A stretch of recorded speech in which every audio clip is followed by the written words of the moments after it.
back into the Tony's Pizza Events Center. Salina Liberty football just right around the corner. The captain's meeting in midfield right now. I'm Devin Haney along with Brian Berner on the field, Tyler Henry in the booth, and Big Sam Pretty producing and engineering back at KINA Studios. We will enjoy game number 8 already of the Salina Liberty season. I want to apologize, we had some technical difficulties. We had an interview with Coach Bonner that got wet in all the rain. Big Sam left it outside, didn't bring it in, and it got wet, so we can't play that interview, but we'll talk to Coach Bonner here at halftime and also post-game coming up as well. But one thing we can say, Brian Berner, you and I had a lengthy conversation with Coach Bonner before the game. He is super excited about this game, and as we said in our Behind Enemy Lines segment, there's a quiet confidence about this Liberty team. They feel awfully good about this game here tonight against the Beef. Yeah, that's the one thing, you know, when you talk with Coach Bonner and really when you're around the players here before the game tonight, you would think they were 7-0 and not 0-7 because they do. They just have that confidence about them tonight, and I'm excited for what's in store tonight here in Liberty football. Big stories with 2 of the 4 captains out there for the Salina Liberty. Isaiah Barfield, one of them, Jake Latimer, another captain. But Tyler, the other 2 captains are big stories because one is Kyle McManus, the veteran center who had a very long career with Omaha. He has been out with a fractured hand. He'll be back in the mix anchoring that offensive line tonight, and he'll be snapping to a new quarterback who played his very first game with Salina 2 weeks ago. We saw in New Mexico against Duke City. You and I both like Michael German. Yeah, absolutely. Michael's been an incredible addition to this team, and I think Salina's really done a good job of putting all the pieces together as the season progressed, but having that bye week and being able to get McManus back in there, get a couple other guys like Brock Long, who's also was out with an injury. They finally have all their pieces together, and they're in a full unit. It's going to be interesting to see how this plays out, but Salina has the tools to come away with a win tonight. Salina Liberty come out in their gunmetal gray jerseys, yellow and, or excuse me, red and white stripes down the side. Also Liberty logo on that gray helmet with a red face mask. Omaha comes in wearing mostly white, trimmed in black and orange with that familiar Beef logo on the side of the helmets. Back deep for the Salina Liberty to get ready to start this game is the best return man in the business. His name is Isaiah Barfield. He's from the University of Kansas, sporting his KU letter jacket. Coming to the arena today, Brian Berner, you liked that a lot. Well, it brought back some memories there, and he looked good. He just had that confidence about him. Benny Hanafy kicking off for Omaha, really one of the top kickers in this league. Did a great job of placement in pregame.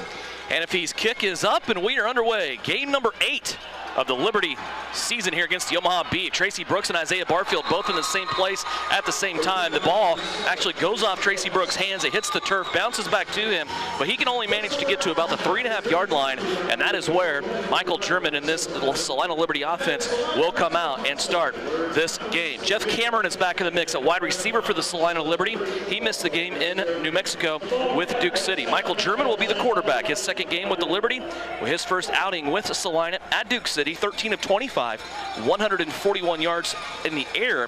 On the ground, he also chipped in 69 yards and 2 touchdowns. So a productive day for Michael German in Duke City against the Gladiators. German will have an empty backfield here as he will spread out 4 wide receivers, 3 of them on the right-hand side.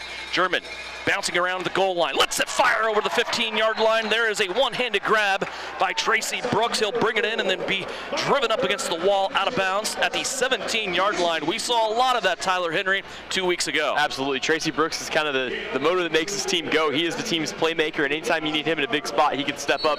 Shows it right there with a beautiful catch. A lot of other guys would have dropped that ball, but he's able to hang on to it and get himself to the wall for a first down. 3 touchdowns in Albuquerque against the Gladiators of Duke City. That gives Salina a first down on its first catch here, 1st and 10. Ball sitting out the 18-yard line. Here's the fake to Brooks. Now they're going to give it to Ed Smith Jr., who starts out in the backfield. He's hit early, but he twists his way for a 2-yard gain, flirts with the 20-yard line, and it will be 2nd down at 8 coming up here for the Liberty. Familiar face in on that tackle for Omaha. That is number 21 for Omaha, Deshaun Dinwiddie. Former Liberty player, also a Kansas College kid, went to Emporia State. Was cut by the Liberty about quarter of the way into the season. German now with a 2nd and 8 at the 19-yard line. Here's a quick hitch out, and it's behind Tracy Brooks. That one incomplete, and now quickly Salina facing a 3rd and long. Yeah, I think that time German was expecting Brooks to cut back the opposite direction. The throw would have been right on the money had he turned to his left, but he turned onto his right towards the middle of the field, and the throw, just a little bit of a miscommunication, as you said, sets up 3rd and 8 for Salina. Just underway, first drive, Liberty football here on KINA. Still scoreless, Salina opening drive of the contest. 2 minutes into this game. The first of back-to-back home games for the Liberty. Here's German now, he has a back in the backfield. He'll look to the right-hand side and throw it. This one is high and wild, looking for Brooks again in the middle of the field. It'll be incomplete. That'll bring up 4th and 8. And German, so far to start this game, Brian, a little shaky. His pass is off the mark. Even the one that Tracy Brooks caught was way behind, and Brooks made a phenomenal catch. Well, that's one thing. You know, I didn't have the opportunity to see German last time out down at Albuquerque, but he's got those balls going high, but he's throwing to a 5'9" receiver. If those are in the direction of Cameron, somebody a little bit taller, I think those are balls that could be brought down. Pete Smith, new addition, had one game with the Liberty earlier on in the season. Will attempt a long field goal. This kick will come from the 12-yard line. It will be a 46-yard attempt. It is high, and it is not going to have enough off to the right-hand side as well. And Pete Smith misses, but the end result, still not a bad one. He's going to drive Omaha back to start their first possession at the 5-yard line. If you're interested to know more about the kicker from Sydney, Australia, keep it tuned right here at halftime. He will be our Precision Player feature, brought to you by Precision Electric. Joining us at halftime, Brian Berner had a chance to talk to P. Smith earlier this afternoon, and we will share that with you at the break here. Coming up at half, brought to you by Precision Electric. Salina Liberty defense taking the field. Jake Latimer will be on the left end. Xavier Davis, the defensive nose tackle. Arrington Jenkins Jr. on the right end. Brock Long back in there at middle linebacker.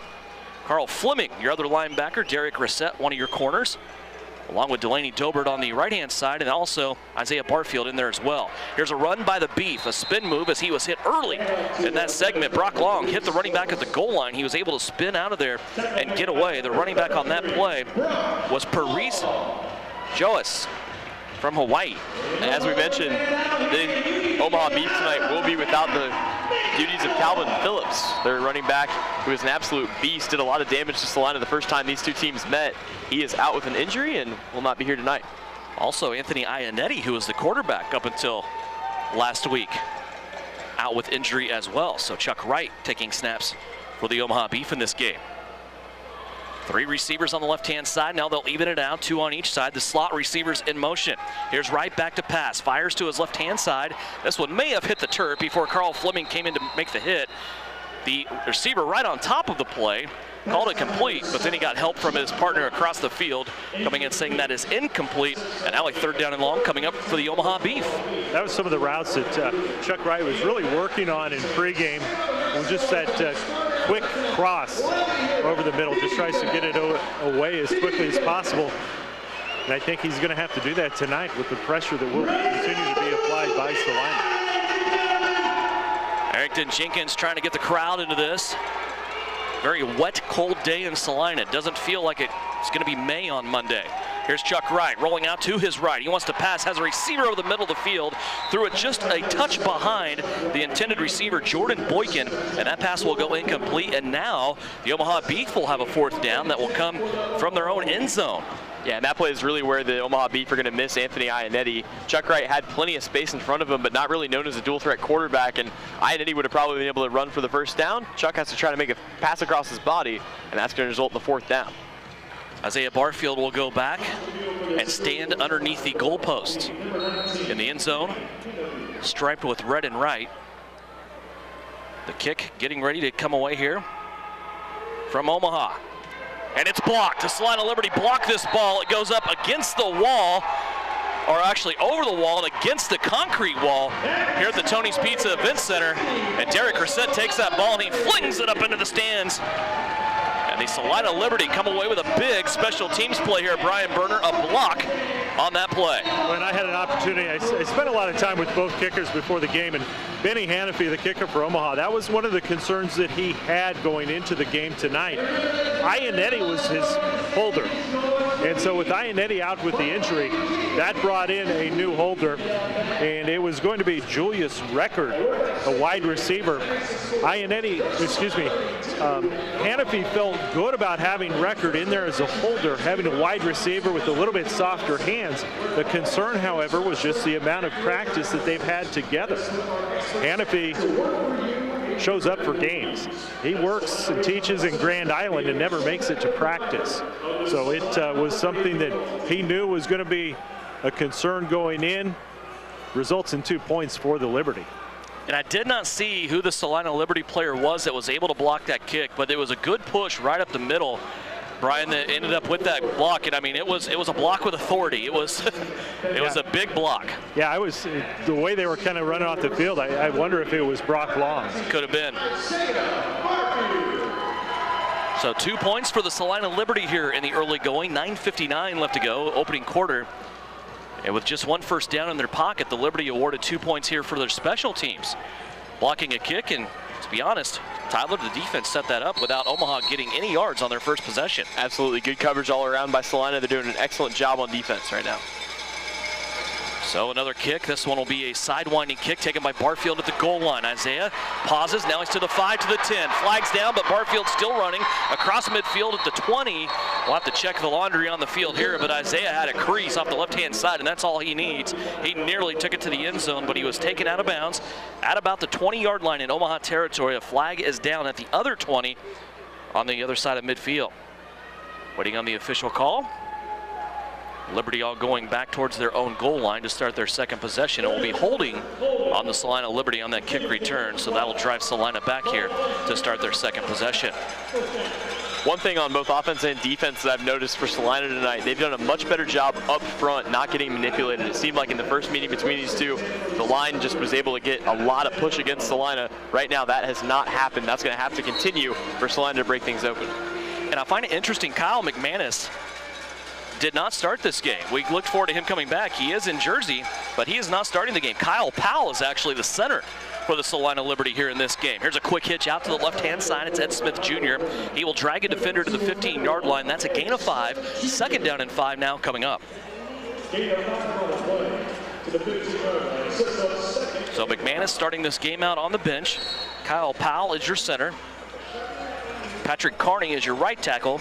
Jordan Gibson, your left tackle. Michael German, the quarterback, has all 4 skill players on the right-hand side this time. Empty backfield. German steps up, has an alley. He's going to tuck it and dive. Get about 2.5 yards on second down, and it'll bring up third down. And a long 2, short 3, depending on how you look at it. It's more closer to 2, so 3rd and 2 coming up. And Michael German, one of those guys, Burner, we talked about it a lot. Doesn't run a lot. He's not a fast guy. He's just selective. Yeah, selective is the key.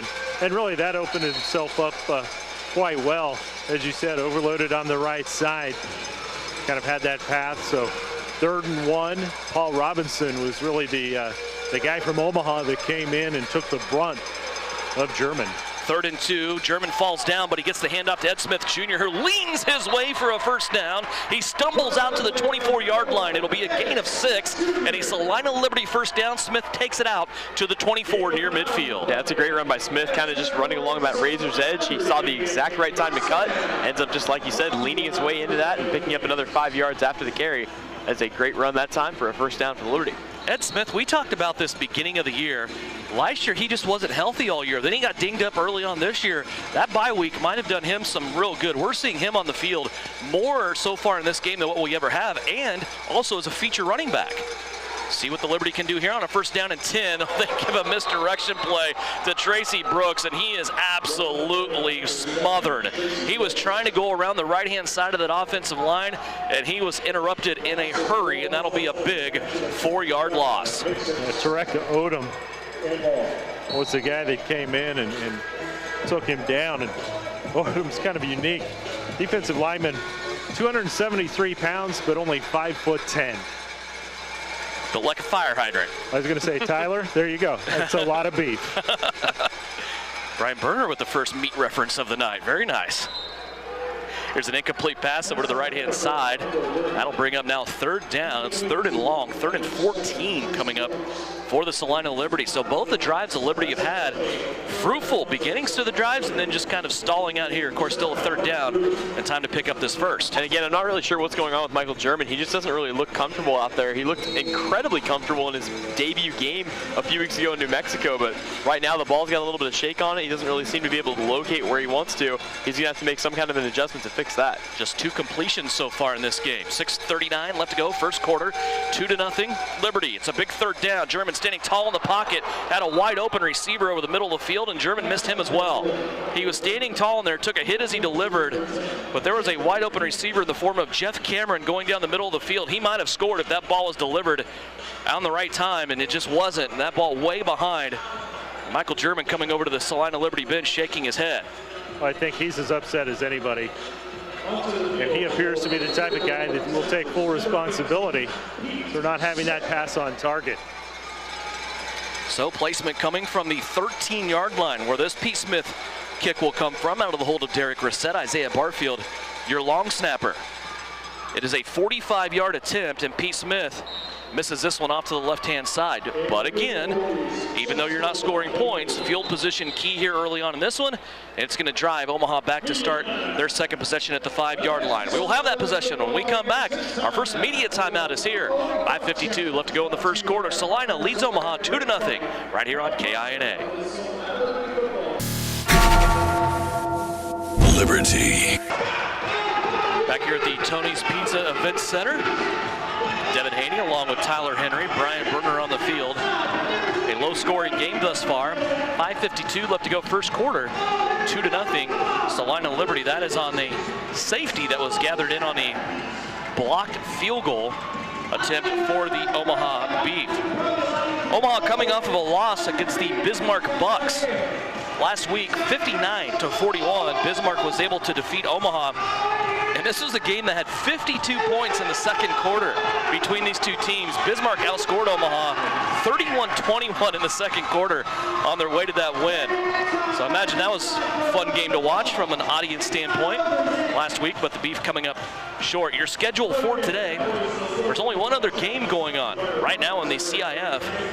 That game is the West Michigan Ironmen traveling into Sioux City to take on the Bandits. There's a Sunday afternoon game, a couple of them tomorrow. Dodge City is in Kansas City to take on the Phantoms. And Amarillo, who flirted with 100 points last weekend, they're taking on the Texas Revolution. That is a big, big game. Texas has lost 2 in a row. Amarillo, still the only undefeated team in the CIF. They are sitting at 6-0. Sioux City, still the leader of the North Division, where Salina resides. They are 6-1. Chuck Wright ready to go. He's going to duck under center here at the 5-yard line. 1st and 10, Omaha starting their second drive. Here's the end around fake and the give right up the middle. And a run across the 10, 11 down to the 12-yard line.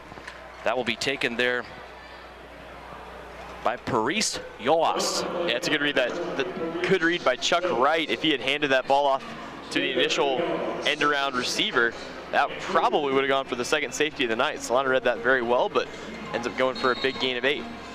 Bring up 2nd down and 2. Coming up here for the Omaha Beef. Out to the 13-yard line. Brock Long, middle of the field.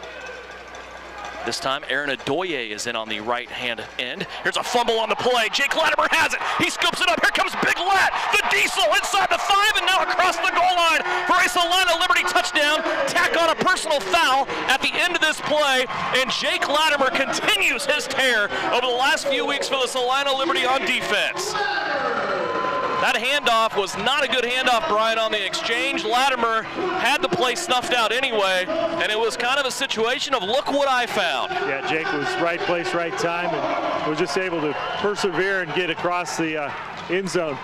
We'll have a personal foul going against Omaha, as after Jake crossed the goal line, he was swung around and thrown into the boards, and so that'll be an extra 15 that will push Omaha back on the ensuing kickoff. But more importantly, right now there's an Omaha Beef player, one of their linemen, that is down on the field. Medical staff from both teams out right now. We talk about what an impact Salina Liberty have just as far as their defense is concerned. So far, Omaha hasn't been able to get the ball beyond the 10-yard line on their own half of the field, and there, Salina's defense comes up huge. And again, the Salina Liberty just a very disciplined team. These are the kinds of mistakes that a lot of teams have made. There were certainly plenty made a couple weeks ago by Duke City, giving Salina good field position. We'll just see if they can capitalize on it after this. Dr. Brian Harvey and the medical staff out attending to, I believe it is Aeneas Ruiz, one of the offensive linemen here. Can only tell with the Omaha Beef uniforms. They only have numbers on the back side, and he was laying on his back, so you can't tell who it is, but I believe that is who it was. We talked about the personal foul. After Jake Latimer broke a tackle and scored, he was swung headfirst into the boards.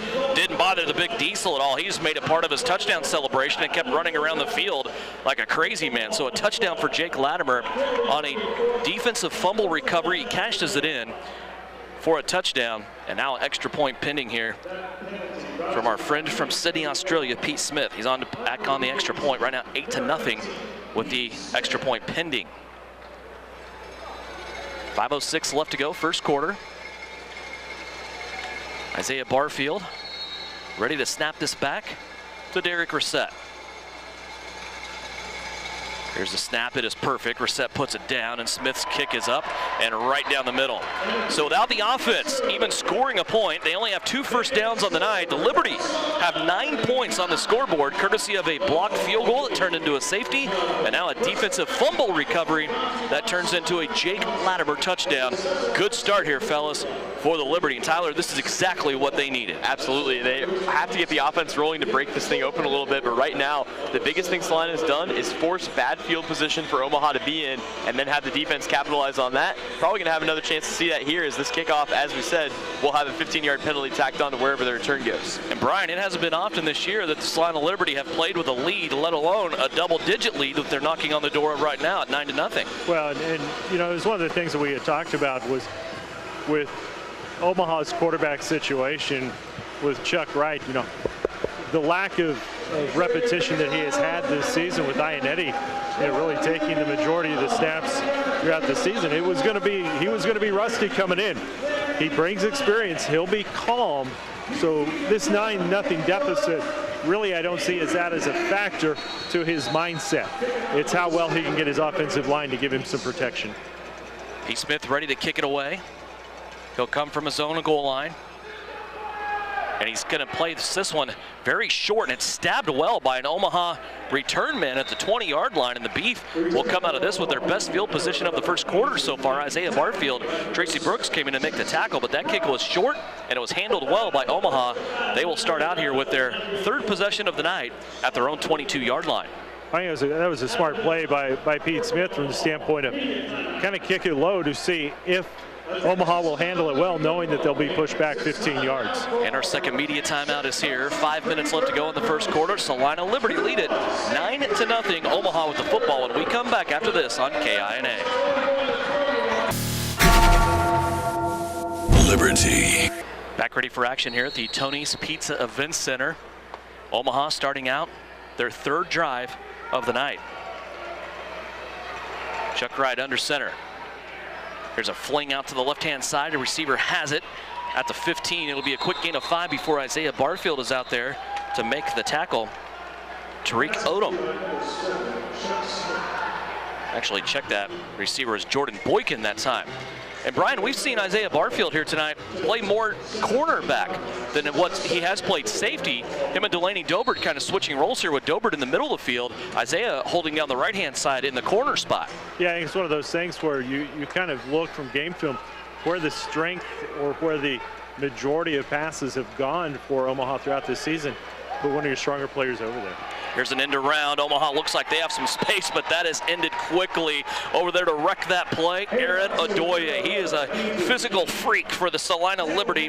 He comes in at a big advantage height-wise over most people that try to block him. Odoye is 6'7", 255 pounds, and he got around that corner very quickly. Well, on paper, that's just another tackle, but when you look what Odoye is able to do on that play, not only does he have to get off of his block, but then he has to go all the way, chase him down, grab him around the shoulder, and then pull him back.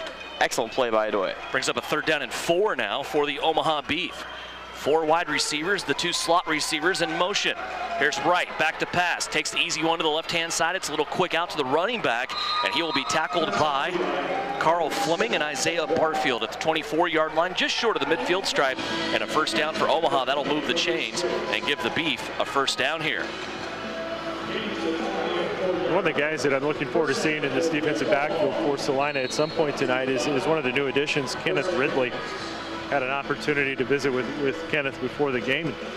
Just a great young man, just purely excited to quote him, "I'm blessed to be here in Salina." He's got a lot of energy, doesn't he? He does. IFL, AFL veteran, played with Mike Bonner at one point during their careers. Here's a pass now over the middle of the field. Derek Rissett's going to make the tackle. The receiver, Skylar Scott, got it that time for the Omaha Beef. The Baylor Bear, 6'3", 200 pounds. Ran a nice route. Chuck Wright, with that sidearm style of his, delivered it on time for another Omaha first down. So the Beef finding some rhythm here offensively. Looking now at a first down and 10 at the 11-yard line. Yeah, the short passing game has really been working for him right now. They're just kind of able to hit people on those outs. That time a little crossing route across the middle of the field. He's able to set them up on yet another first down. So Salina's going to have to tighten things up a little bit here. Is basically first and goal, about first and 11 yards to go to get in the end zone for Omaha. 2:17 left to go in the first. Liberty leads it 9-0. 3 receivers on the left-hand side, a running back in the backfield. Wright's going to fall down. Aaron Adoye had something to do with that as he was pushing his offensive lineman mate back into the backfield, and then Jake Latimer finished it off. I'd split that sack burner right down the middle between the two. Nice work by that defensive front. Yeah, again, pressure. You've got such quickness on both sides of that line with Adoye and Latimer that can get in there. The quarterback's not going to know which direction they're going to come from. It doesn't take much to throw his balance off. The offensive lineman for Omaha that time went for a ride on the forearms of Aaron Adoye. Jake Latimer, coming from the other side, was there to finish off Chuck Wright. So that will push them back. Big loss of 8 on that play for the Beef. Back to the 17-yard line. Here's the fake end around. They're going to run it right up the middle, and this will go for a minimal gain, maybe a gain of 2.5, as Jake Latimer again got off his block and was able to tackle the running back right on time. Yeah, this is the biggest difference between the first meeting between these two and this one is the battle up front in the trenches is being won right now by the Salina Liberty, in my opinion, on both sides of the field. In the first meeting between these two, as I said, the defensive line for Omaha was just able to crush Salina. There was nothing they could do about it, but right now, Salina's getting pressure on the quarterback. They're shutting down running lanes, and they're making a lot of good things happen on defense. 3rd and 13 for the Beef. Chuck Wright will duck under center again. He has an empty backfield, 4 wide receivers. Hard count, Liberty not jumping. Pass to the left-hand side, and it's going to be incomplete. That thing hit the wall. Isaiah Barfield trying to get to the ball to pick it off. Ran over the receiver, but I believe before the contact happened, the ball was already outside. It wasn't catchable anyway, Brian Berner. That was a nice defensive play by Isaiah Barfield. Yeah, again, bend but don't break. Salina is allowed Omaha to make substantial movement towards the end zone, but that ability to get that sack has really pushed them back. Now they've got 4th and long. Hanafy's going to come in for the field goal attempt. Hear the crowd getting into it here at the Pizza Palace as Benny Hanafy coming on for the field goal attempt. This will come from just outside of the 20-yard line, about the 21, and now a timeout will be called. See who burned this timeout here. Into the quarter. Into the quarter. Clock ran out. Thank you, Brian. 9-0. Salina Liberty, Omaha might line up for a field goal when we come back. Second quarter is right around the corner, right here on KINA. Liberty. Decent crowd tonight for the Salina Liberty football here at the Tony's Pizza Event Center. Nice little promotion put together by the Salina Liberty Family Night. $44 gets you 4 tickets, 4 hot dogs, 4 drinks. And Salina Liberty football, which right now the Liberty lead it 9-0. First play of the second quarter looks to be an Omaha field goal attempt. Brian, I think you did more kicker research before this game than what you normally do. That's saying a lot. Well, it's had an opportunity to visit with Benny over the last few seasons. Left-footed kicker Benny Hanafy will kick it from the 21-yard line. His kick is up, and it goes Good. That was high kick, too. That thing probably would have been good from the other end of the field there, but a nice kick by Benny Hanafy. Gets the field goal up there, and now he's made it a one-possession game once again as we start the second quarter. Field goal good by Omaha, 9-3 now. Salina Liberty lead cut to 6 after they led 9-0. You know, I venture to say that throughout the entire season, Salina might have one of the best first quarter defenses in this league. The problem is, if the offense can't get things clicking, the defense is on the field for too long, they kind of get worn down, and we've seen that throughout the season where teams can start to pull away. So a big thing here is going to be for Salina to string together a drive, hopefully get an offensive touchdown out of it somehow. What I like right now with the Liberty, and you're talking about fatigue and getting worn out on defense, is for the first time this season, we have a 4-man rotation up front, and they're all good pass rushers on defense. You start out, you have Xavier Davis, Jake Latimer, and also Arrington Jenkins Jr. Well, then you can bring in Aaron Adoye. And every single time the defense has taken the field tonight for the Liberty, it's been a different combination of the 3.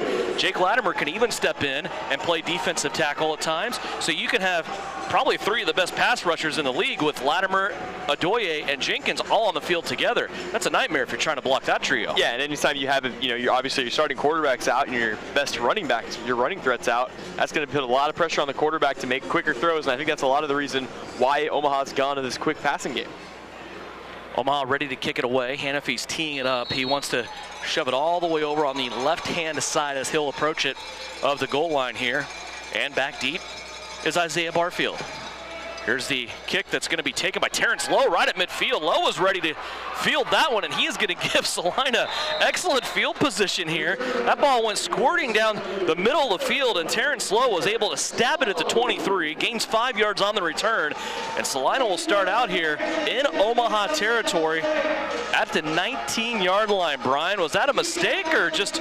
Well, Benny kind of looked back and indicated he didn't get the bounce that he was hoping for. He did want to kind of keep it on the ground, but he was hoping to get that extra bounce where it would go back up over that second line of attack. We've seen that play, Tyler, by both kickers. The only problem for Omaha is Salina had a 15-yard penalty to help aid that field position. Omaha doesn't have that here, and here's the Liberty with 19 yards to go. And that's what happens when your squib kick doesn't squib. So the Liberty in good field position. Let's see if they can get Michael German going here. He's had a rough start. German's going to tuck it and run. He's off the left-hand side, has 5 yards, gets rid of a defender, now dives ahead for a couple of more. And Michael German on first down is going to gather 8 yards in the rushing game and have 2nd and 2 coming up. I guess if your passes are being uncontrolled and they're flying all over the pace, just tuck it and run. Well, here's the thing. They weren't looking for that. You weren't, I wasn't, for sure. Why not take that pressure off if you can catch him by surprise? Now they've got that second 3, 2nd 4. Yeah, they caught German with a knee down, so instead of a gain of 8, it was a gain of 6. Here he is running again. Terrence Lowe lead blocking this time, and German's going to get a first down on this play. What a great play that time. German stepped back, gave Terrence Lowe a time, just a split second, Tyler, to get in front of him. Lowe threw a good block at the line of scrimmage at the point of attack, and German was able to squirt by. Yeah, Terrence Lowe's not a huge guy. I think that everybody on the defense was expecting him to chip one guy and try to move on to catch a pass. Michael German tucks the ball and runs, and 2 plays in a row here. Omaha has been completely caught off guard. We'll see what Salina dials up here. 1st and goal, throwing at the 8-yard line. I don't want Lowe blocking me. He's 210 pounds, but he's only 5'9". He can come at you in a hurry. 1st down and goal for the Liberty. Here's the give this time to T. Lowe. He's going to take it, stumbling through. He's hit early, but he's still going to make the 6-yard line. That'll bring up 2nd and goal from the 6. And I like what I'm seeing, Brian Berner, from the inside, in between the tackles from this Liberty team. There's more toughness in there tonight than what we've seen all year. Well, it's like you talked about at the start of the game. It seems like a totally different team than what we've been around the early part of this season. The other thing, too, run. Mike Bonner, he said it many games ago. If it's working, stick with it. Absolutely. 2nd down and goal from just outside the 5. This time an I formation. Terrence Lowe, pitch out to Tracy Brooks. He wants to pass to the goal line. Touchdown! Liberty on the halfback pass from Tracy Brooks. He throws it up in the end zone, and they're waiting for the football football, making a spectacular play with Stacy Howard. That was fabulous. Howard goes all the way back into the corner, and they pitch it out on the long side, but purposefully they go more vertical than anything else. That gives the defense time to collect and try to come up to make a tackle, and that leaves Stacy Howard wide open in the corner of the end zone. A beautiful play by Salina has given them put them in double digits. Tracy to Stacy on that play, Brian. Omaha was that. He wasn't wide open. There were four guys right around him. He was not wide open. Yeah, he climbed the ladder, went up and took that football out of what looked maybe to be a potential interception. What a play by Stacy Howard.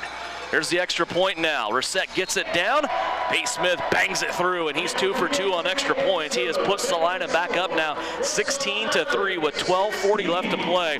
This is an I formation play that we've seen a lot this year, Brian, out of the Salina Liberty, how they do the pitch sweep. Omaha has obviously did their homework. They had that thing stuffed out, but then all of a sudden when Tracy Brooks pulled it out of his hip pocket and started to throw, Omaha went, uh-oh. Yeah, and it was one of those things you kind of question at first, why are you throwing in a crowd that was kind of right there? But it's athleticism. Catching by surprise, that gave Salina just enough for the receiver to jump up in that crowd to bring it down. What a play by the Liberty, and what a call. I had a small heart attack when I saw them throw that pitch because of the way the defense was situated. And like you guys said, I mean, Omaha read that beautifully. It would have been probably a 5 or 6 yard loss had they just run it out. But obviously all by design to get Stacy wide open, or not wide open, but get him in the corner, and he climbs the ladder for the touchdown. 16-3, 12:40 left to play in the second quarter. So after Omaha gets their first points of the night, they, with a field goal, Salina Liberty come back down the field and they put a touchdown up. The offense, we saw them start clicking in Albuquerque. 16 first downs in that game, and also over 200 yards of production from the quarterback spot. This time, on that play, everybody getting involved. And also on that drive, too, we saw Terrence Lowe get involved on a block and also a run. Here's another squib kick that goes down the middle of the field. It's going to hit the wall over on the far side before Omaha can get to it. Pretty good placement kick there by Pete Smith, and it's going to be dead at the 10-yard line, Brian. That's a pretty good piece of kicking. Yeah, not bad at all to be able to, and that's the thing with an indoor. You've got to get that ball. Once it hits the turf, then it goes out of bounds if it touches the board. If it would have not touched, gone over the wall on the side, then it comes to the 25, goes over the back of the board on a kickoff, goes to the 25. So a lot of things you've got to deal with. And again, we talk about Pete. Pete has not had the luxury of being here. As you'll find out at halftime here when we visit with him, he works full-time in Chicago. This is kind of just something that he has wanted to do and has been given the opportunity by Salina. Here's that trio I was talking about now, guys, at defensive line. It's Adoye playing tackle, Jenkins and Latimer on the sides here. Let's see what they can do. Chuck Wright back to pass. Here comes Latimer, and it's a fumble. The ball's laying on the turf. Latimer didn't see it. Omaha's going to pick it up and try to run it out of there. Now Latimer will make that tackle. Actually, Brock Long comes in to make the tackle. Boy, that could have been another disastrous play for Omaha as Jake Latimer came steaming around the left-hand side, hit Chuck Wright, who lost the football, but Latimer didn't know it. The football was laying by the side of Chuck Wright. That ball was on the ground for a good, probably maybe a second, maybe 2 seconds, and nobody ends up picking it up until one of Omaha's players finally looks down and finds it. So could have been huge for Salina, but either way, a good outside push that time by Latimer, who's really just taking a really wide angle to get to the quarterback, but it's working for him. So that only goes as a loss of 1 for the Omaha Beef that time. 2nd down and 11, and give Latimer another sack. Ball sitting at the 9-yard line, right under center once again. 2 receivers in motion on the left-hand side. Wright gets away from the pocket that time. Latimer's going to come at him again, but Wright gets rid of it, complete in the middle of the field. Brock Long will make the tackle here on the Omaha receiver with Skylar Scott once again, right in the middle of the field. That is his 2nd catch of the night. Both of them have gone for first downs. Now all of a sudden Omaha into Salina territory at the 22-yard line. That's the thing. You're getting pressure on the quarterback. You've got to tighten up that coverage in the defense. Just was able to find those open creases across the middle. And we now have in Kenneth Ridley, who's in the game. He was involved in that tackle for Salina. Ridley will move Isaiah Barfield to a free safety / corner spot. He will take the outside of where Barfield was playing. Here's right back to pass. He's going to test Ridley. The ball is complete. Scott again way up the ladder this time on the outside to get the football. It's a nice catch, and Ridley will make the tackle up against the wall. That'll be another first down for Omaha. Yeah, and at 6'3", and the kind of vertical that he has got a lot of height.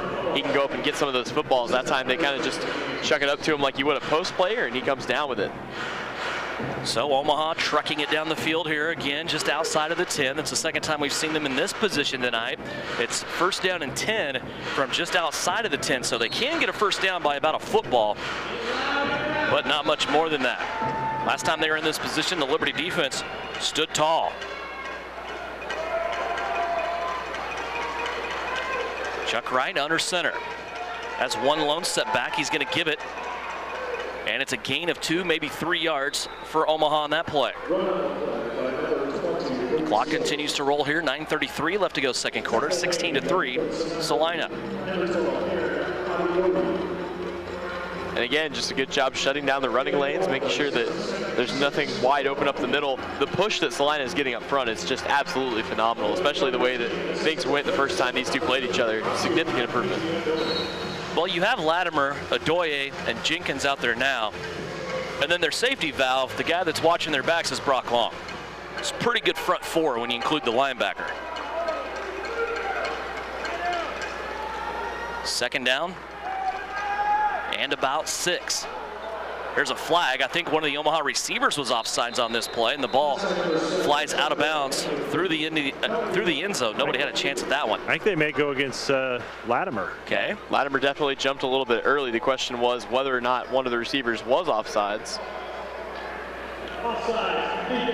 And good call. Offsides against Salina.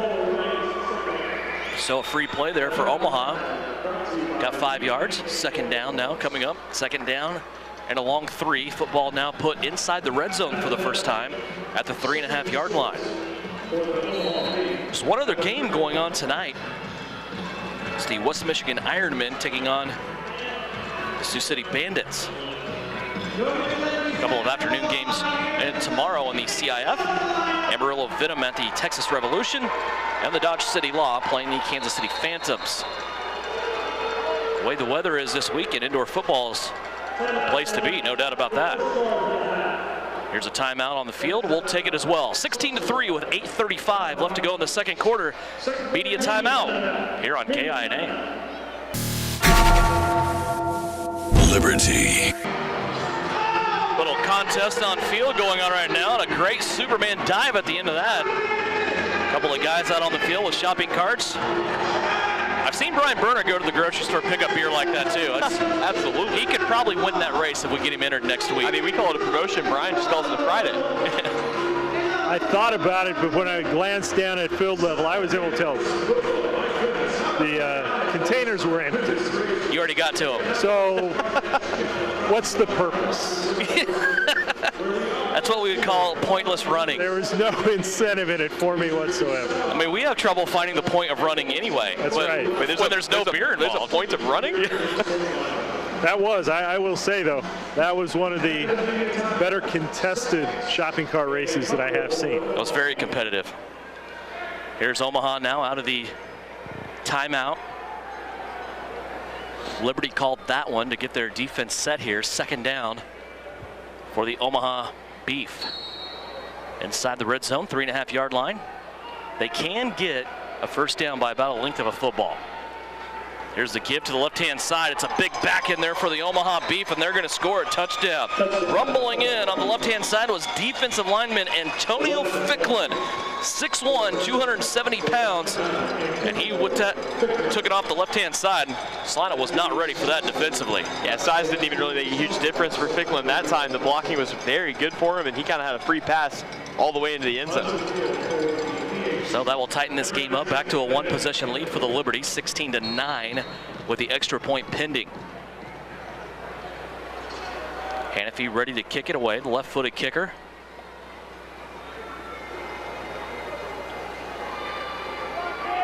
Snap is good, hold is down, and Hannafy puts it up and in.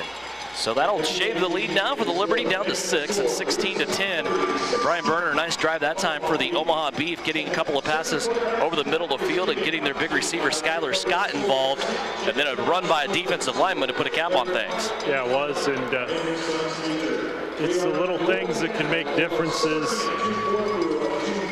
Just when you think you're getting some consistent pressure applied on the quarterback, he's able to find and kind of pick you apart a little bit in your secondary. And I think it goes back to Coach Bonner. He talked about it on the pregame when you were visiting with him. Was one thing with Chuck Wright is his experience. And when you have a guy that knows the indoor game as well as Chuck Wright does, he's able to kind of be thinking ahead.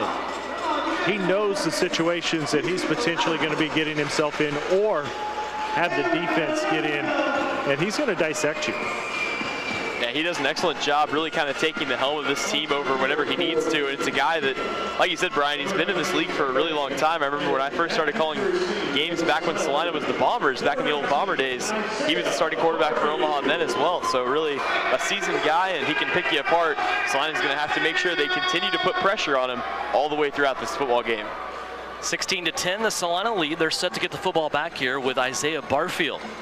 Back deep, waiting on this kick from Hannafy. Last few kickoffs that we've had by both teams, the ball has not made it past the midfield area between the 20s.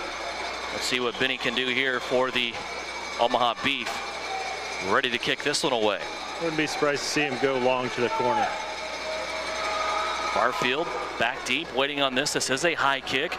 Barfield will take it 2 yards deep in the end zone. Here comes Isaiah out to the 5, cuts it back to the middle of the field. Now a jump cut at the 10, leaves a Beef defender in his tracks, and he'll make it to the 13-yard line before he is brought down by 3 Omaha defenders. And a lot of fancy moves there by Isaiah Barfield. He'll get it to the 13-yard line, where the Liberty will come out and start their offense there. One drive that has ended in a score for the Salina Liberty. The other points came from a safety on a blocked field goal and also a defensive fumble recovery for a touchdown by Jake Latimer. And one thing Salina hasn't done a whole lot of tonight, and I'd like to see them do it on this drive, take a shot deep down the field. It's something that you might be able to catch Omaha off guard, especially with how often they ran the ball in that last drive. Take a shot deep, you might have something good happen, especially if German can put one on the money like he was doing in New Mexico. West Michigan Ironmen lead the Sioux City Bandits 7-3, according to the league website. Here's Michael German, pump fake to the right-hand side, pulls it down. Now it goes off the fingertips of his intended receiver, Jeff Cameron, in the middle of the field. Cameron had a defender in close proximity to him. That ball popped up in the air, and I thought maybe Stacey Howard would have a chance to get it off the deflection, Brian. That was close. Yeah, he was kind of in that area. My thought was, I wondered why Stacey Howard didn't just try to go deep right away. It looks like Salina can have the advantage, and it's against Brandon Green, a former Liberty player. A couple of former Salina football players on this team. Julius Record also on this team. Here's a quick out to Terrence Lowe. Lowe makes a great move and then has his hair pulled from behind. Terrence sports those long dreads in the back of his helmet, and that's about the only way he did not get away from that Omaha defender. A handful of hair that time by the Beef. Well, sometimes you grab whatever's there, and in that case it was a whole handful of hair. So Terrence Lowe probably would have been able to break for at least another 5 yards for a first down, but gets taken down, and now 3rd down and 4 coming up for Salina. Devin, maybe we could get one of those players that has their hair that way to explain to you what it's like. I imagine it's not pleasant, and that's something that I don't ever have to worry about. 3rd down and 4. Ball will be snapped here from the 19-yard line. Michael German had trouble getting out of there. Now he has his hand brushed across his face mask. He pitches it out to Ed Smith. Ed Smith makes a couple of fancy cuts. I thought he was going to get out of all that trouble, but he did not get out of it. He's going to come up 2 yards shy of the 1st down. That was a Keystone Cops type of play as Michael German, first of all, I don't know what happened to him getting out of the chute, but then he scrambled off to the left-hand side, just kind of shovel past it to Ed Smith, who was trailing behind him, and Ed, with a couple of jump cuts, nearly got out of jail. Well, the receiver that came on the end around that time got a little too close to German, so he wasn't able to back up the way that he wanted to, and from that point on, the entire play kind of broke up a little bit. Something amazing almost happened, though. I saw some of those cuts that Ed Smith was making. I thought he was going to get it all the way up to the sticks. Mike Bonner keep his offense out there for a 4th down and 3. Ball sitting on the 20-yard line. That last play went for a gain of yard. And now the offense still out there. Michael German will duck under center. He's going to fake the end around to Ed Smith, go to Tracy Brooks, and Brooks will come up short. Only got a yard on the play, and a turnover on downs will come up here for Salina. They'll give it right back to Omaha, and Omaha will have it at the 21-yard line. Some Liberty players signaling 1st down. I don't know what they were looking at because those wasn't close to the sticks. He's 3 yards short. He needed to get to the 23 on that play, only got to the 21. So the Liberty defense, once again, guys, will be tested again. Well, let's remember, Salina had the ball to start the game, so Omaha will receive to start the 3rd quarter. So we kind of get into this situation as 5.5 minutes to go here in the 2nd quarter, as that ping pong effect of who's going to have the ball last. Omaha, great field position here. They're best of the night. They're starting out at the Salina 21-yard line.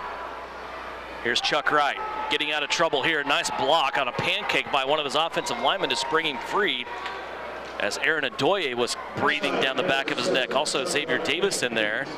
Jake Latimer in there as well. That's their front 3 defensively. Carl Fleming has joined Brock Long at linebacker. Derek Reset, Delaney Dobert, and Isaiah Barfield, your DBs right now. Well, on that big block, we talked about him a lot in the last game. Ryan Babolka, 6'9", 335 pounds. I mean, from field level, he stands head and shoulders above everybody else out there. And it's really fun when you watch him stand up against Priest Joas at 5'6". Then you also have, a couple other guys in there that are just not big. Makes him look that much taller. 2nd and 10. Here's a give to Jolis in the running back spot. He is absolutely just smothered at the midfield stripe. It's a loss of 4 as the big diesel, Jake Latimer, comes in once again. And Jake is having himself one heck of a half here. Oh, and on that play, Latimer completely sidestepped the right tackle. Babolka went to his outside, and Latimer came right through the chute. I don't think anybody expected that at all. And untouched was Jake Latimer. 3rd down and 14 coming up. Now Latimer and Adoye will switch sides. Latimer this time will line up on the right end. Adoye on the left-hand side as Xavier Davis is trying to get this crowd into it. 6-point Liberty lead, 3:49 left to go in the 2nd quarter. Omaha with a 3rd and 14 from the midfield stripe. Empty backfield here for Chuck Wright, who will take it out of the shotgun. 3 receivers on the left-hand side. Wright looking that way. Squirrels out. He gets hit as he throws and airmails one over the top of his intended receiver. His running back came out of the backfield, and that is incomplete. Well, it's one of those things. You want to get as many hits on the quarterback as possible because this is the only guy. I'm not sure what Corey Ross has in the back of his mind should Wright go down with an injury or have to miss a possession or 2. It's probably one of those things that nobody just even spoke about all week. Hey, what if? Just don't say that. We don't talk about that. Of course, with your roster limited to 23 people on game day, lots of teams make that decision. Somewhere in there, you have an athlete that can take snaps.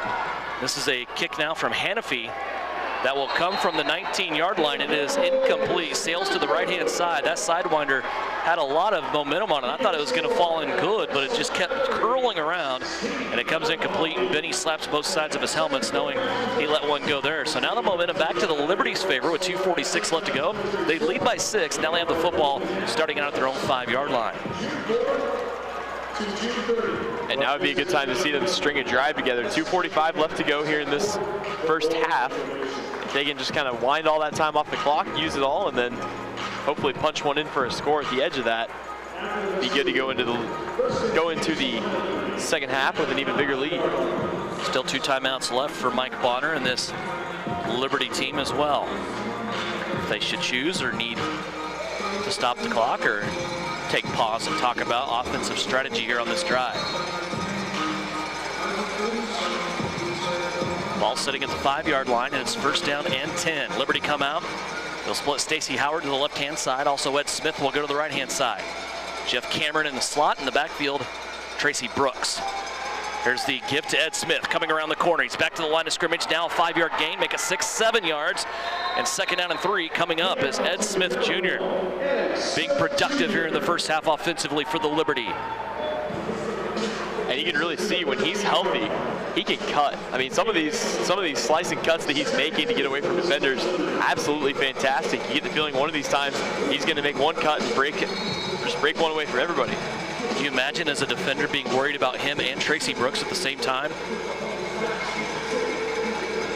2nd down and 2 coming up here for the Liberty after the gain of 8 for the former Fort Hays State Tiger Ed Smith. He'll line up in the backfield again. German with a pass out to the right-hand side. This is Brooks. It's 1st down for the Liberty. Gain of 3. That's about as quick as it gets. As soon as German had that ball in his hand, I'm not even sure he had his fingers on the strings. He was able to fire it out to the right-hand side, Brian Berner. Yeah, it was very quick. That's got to be timing 100%. I'd still like to see, especially in this position right now, as you approach the 1-minute mark, I'd love to see Salina try to go deep.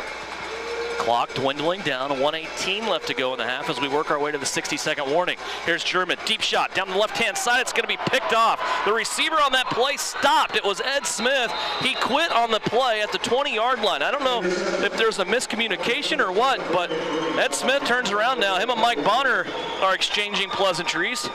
As he just quit, he stopped at the 20-yard line. The pass went to the 5 where it was picked off by Omaha. Nice play defensively by the Beef. Well, it's kind of rare to see the receiver make contact with the DB and then just stop like that. I mean, he completely put the brakes on and ends up going for an interception. So not really sure what the thought process there was, but either way, it's going to result in Omaha having the ball and about 1:10 left to try to put a touchdown drive together.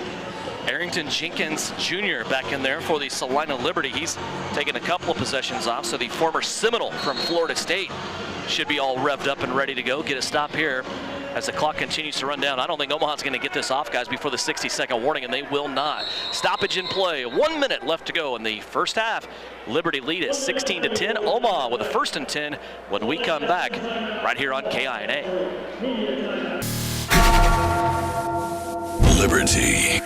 Left to go at the Tony's Pizza Event Center. I guess that's what you would call a potato sack race amongst the kids out there. And there was a little one, probably about toddler age. Isaiah Barfield felt the need to go give her a little bit of a boost. So he just picked her up and carried her through the whole thing. She still had her hopping, still had her touching the ground. It's legal. They won. I mean, that's absolutely. Just another position that Isaiah Barfield can fill. Does everything. Isaiah Barfield and the defense here for the Liberty trying to get a stop as they head into the locker room at halftime. They lead 16-10. The Beef will start out here with a new drive, 1st down and 10 from their own 10-yard line after an interception. 3 receivers on the left-hand side. Chuck Wright looking that way. Latimer breathing down his neck. Hit as he throws, and it should have been an interception for the Liberty. Carl Fleming drops the football as Latimer was being held by an Omaha Beef offensive lineman, but still got his hand on the football right as he threw. And Brian, that was another great defensive play by Jake Latimer. And he's asking the official, hey, can I get a holding call over here? Yeah, Jake was asking for it. John Ludus was asking for it. I think everybody except the official saw it, and then Carl Fleming had it right in his hands. Clock stops with 54 seconds left to go. Here's Wright back to pass again. This one is caught. What an amazing catch by Omaha's key receiver tonight. It's Skylar Scott. Scott had the ball thrown behind him. He was falling down and stabs it with one hand. That's a gain of 8. What a play. I mean, that was a matrix catch that time. He had to spin his body completely around and somehow got 2 hands on it. So it's a great catch. That'll bring up 3rd and short. Clock still rolling here. We're down to 29 seconds left to go. Chuck Wright, 3rd and 2, delivers it over the middle. It's incomplete. That'll bring up 4th down. 25 seconds to go. Clock is stopped there. And again, quick pressure by the Salina Liberty up front. These guys are doing just an awesome job at the front 3, getting pressure on the quarterback. Yeah, I think Omaha's kind of wondering, how do you guys keep getting back there? But I think the key, as was mentioned, that rotation, you're seeing fresh legs out there and not to drop the step up. And really, out of the guys going in, with the exception of Xavier Davis, speed from each of those players. Well, and I think after taking a year off, I think we're finally seeing Jake Latimer get back in the sync of things. He's one of the best defenders in the league, but it took him a while to get back in the play of things. Here's fourth down. Now it's batted down. The Liberty will take over. What a defensive play that was by the Salina Liberty, Arrington Jenkins Jr. Yeah, he swatted that thing down with authority that time. Pass came in his general direction, and he just slammed that thing back and went all the way back into the end zone. He's a very active player and a very boisterous, up-tempo type of personality. And he made a play there for his team, not only to stop an Omaha drive, but also to put potential points on the board here with 22 seconds left to go in the half and 2 timeouts remaining. Yeah, that's going to be important. Cash in on points. You don't want to come away empty-handed knowing that you're going to give the ball back to Omaha to start that third quarter. 1st and 10 for the Liberty. They will start out at the 18-yard line in Omaha property. Michael German, empty backfield, 4 receivers. Back to pass, flings it out left-hand side, Ed Smith. He cuts back to the middle, loses a defender, and then he gets stabbed at the ankle. Still on his feet. He'll take it to the 11-yard line, and that is where the clock will stop there. Mike Bonner gets a timeout. He'll have 1 remaining, 13 seconds left to go. And Tyler, there's another one of those vicious jump cuts by Ed Smith. Yeah, you got the whole defense going one way to make a tackle, and he just cuts it back up the middle of the field. I don't know how he stayed on his feet. It looked like he just extended it out and maybe put one hand on the ground to keep himself up. Doesn't end up going for any extra yards, but in a different situation, that could turn into a touchdown. Coach Bonner on this timeout now, he's got the entire offense over there kind of going over the execution. You've got 12 seconds, so you still potentially have a couple plays still to go as long as you run that clock correctly. Of course, we will talk to head coach Mike Bonner as he goes into the locker room at halftime. And a timeout right now with his offensive unit. Salina leads it 16-10. They've led the whole way. The first points of the game came on a blocked field goal for a safety by the Liberty. Right now they're looking at a 2nd and 3, but more importantly, 11 yards in front of them to the end zone. 1 timeout remaining. Jeff Cameron out there, along with Stacy Howard, Ed Smith, Tracy Brooks.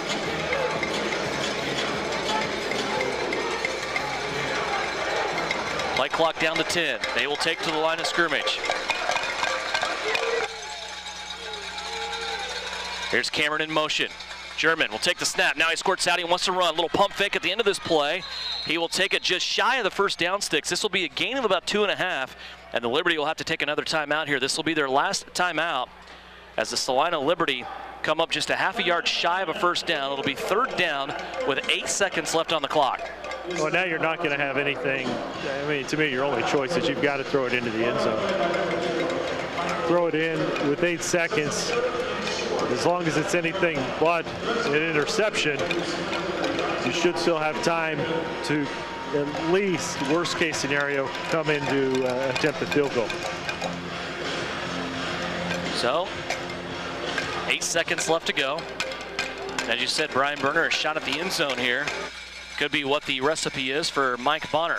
He'll have Jeff Cameron, Vernon Brooks over on the right-hand side, Stacy Howard to the left. Ed Smith will be in the backfield. Protection crucial on this play. Here's German, back to pass. He leaves the pocket, runs out to the right-hand side. He's going to throw it to the end zone at the end of the play, and it is incomplete. I thought Jeff Cameron was going to have that, but a flag on the play with 2 seconds left to go. A flag coming from the official opposite of the play. This play went to the right-hand side, and the flag comes from the left-hand side official. He's going to have crossed the line of scrimmage. That would have been German when he let that ball go. Now, I guess my question is, I'm going to be fuzzy on this. Is that loss of down also? Should be loss of down, yes, which would give them 4th down. And you're right, Brian, it is an illegal forward pass. So they're saying it's a 10-second runoff also, which I was not aware of. So that is going to be a chance to get points on the board that's squandered here by the Salina Liberty. So we're going to the locker room, 16-10, Liberty with a 6-point lead. And awaiting the arrival of Mike Bonner on the field, who's getting the troops together right now and possibly talking about that last possession and also letting Omaha clear their way to the locker room here. As As Mike Bonner having conversation with his quarterback and his receiving corps as we go to the locker room here at halftime. Let's go down on the field. Here's Brian with Coach. Coach, we'll talk and walk. You're up 16-10 right now. Your defense, a safety, fumble recovery for a touchdown. Defense has been a key, Jake Latimer especially. Absolutely, but we know Jake has been doing this stuff all year, so it's not a surprise to us, him making plays. It's now everybody is working together. Offense was struggling in the first half, but it's just some miscommunications, maybe some nerves being home, but we'll be ready in the second half. Sounds good. Thanks, Coach. Devin, back up to you. Mike Bonner at halftime as he goes into the locker room up 16-10. And Tyler, even though I know the disappointment is high of not having points there on that last drive, but when's the last time we talked about Salina going into the locker room up at halftime? Yeah, it's got to give you a big confidence boost. And I think last time probably would have been a couple weeks ago in New Mexico, but prior to that, I don't think they'd done it all season. It's one of those things that you really just kind of come into the second half with a renewed sense of establishment, a lot of confidence in yourself and what you can do. The offense has got to get rolling, but the defense has done some really good things in that first half. Liberty. Final warm-ups being taken right now by the Omaha Beef and also the Salina Liberty guys. A pretty entertaining first half to see Salina up 16-10 as the halftime rounds out here. Tyler, what'd you take away from that first half? Well, I think one of these offenses is going to get going in the second half, and whichever team that is, they're going to pull away from the other. I think it's one of those things where both offenses have been a little bit cold, but right now Salina has been doing a good job getting it done on defense, and as far as Omaha goes, they've done just enough to hang with Salina. So one of these teams is going to pull away. For Salina, it's just going to be about establishing drives and getting that ball in the end zone. Brian Berner? Well, I think it's just continue to do what you've been doing. The momentum is there. The confidence, I think, is there for Salina. If German can come in, get things under control this first drive that he'll have, I think it could be good things in store for Salina. Omaha will start out with the football when we're ready to go here. And they trail by 6, 16-10. Both quarterbacks struggled in that first half, and you almost get the feeling here, Tyler, that whatever quarterback comes out and settles in and is able to put the ball where it needs to be is going to pull away in this game. But both quarterbacks are facing different problems. For Michael German, it's just an accuracy issue. For Chuck Wright on the Omaha side, it's a Jake Latimer, Aaron Adoye, Arrington Jenkins issue.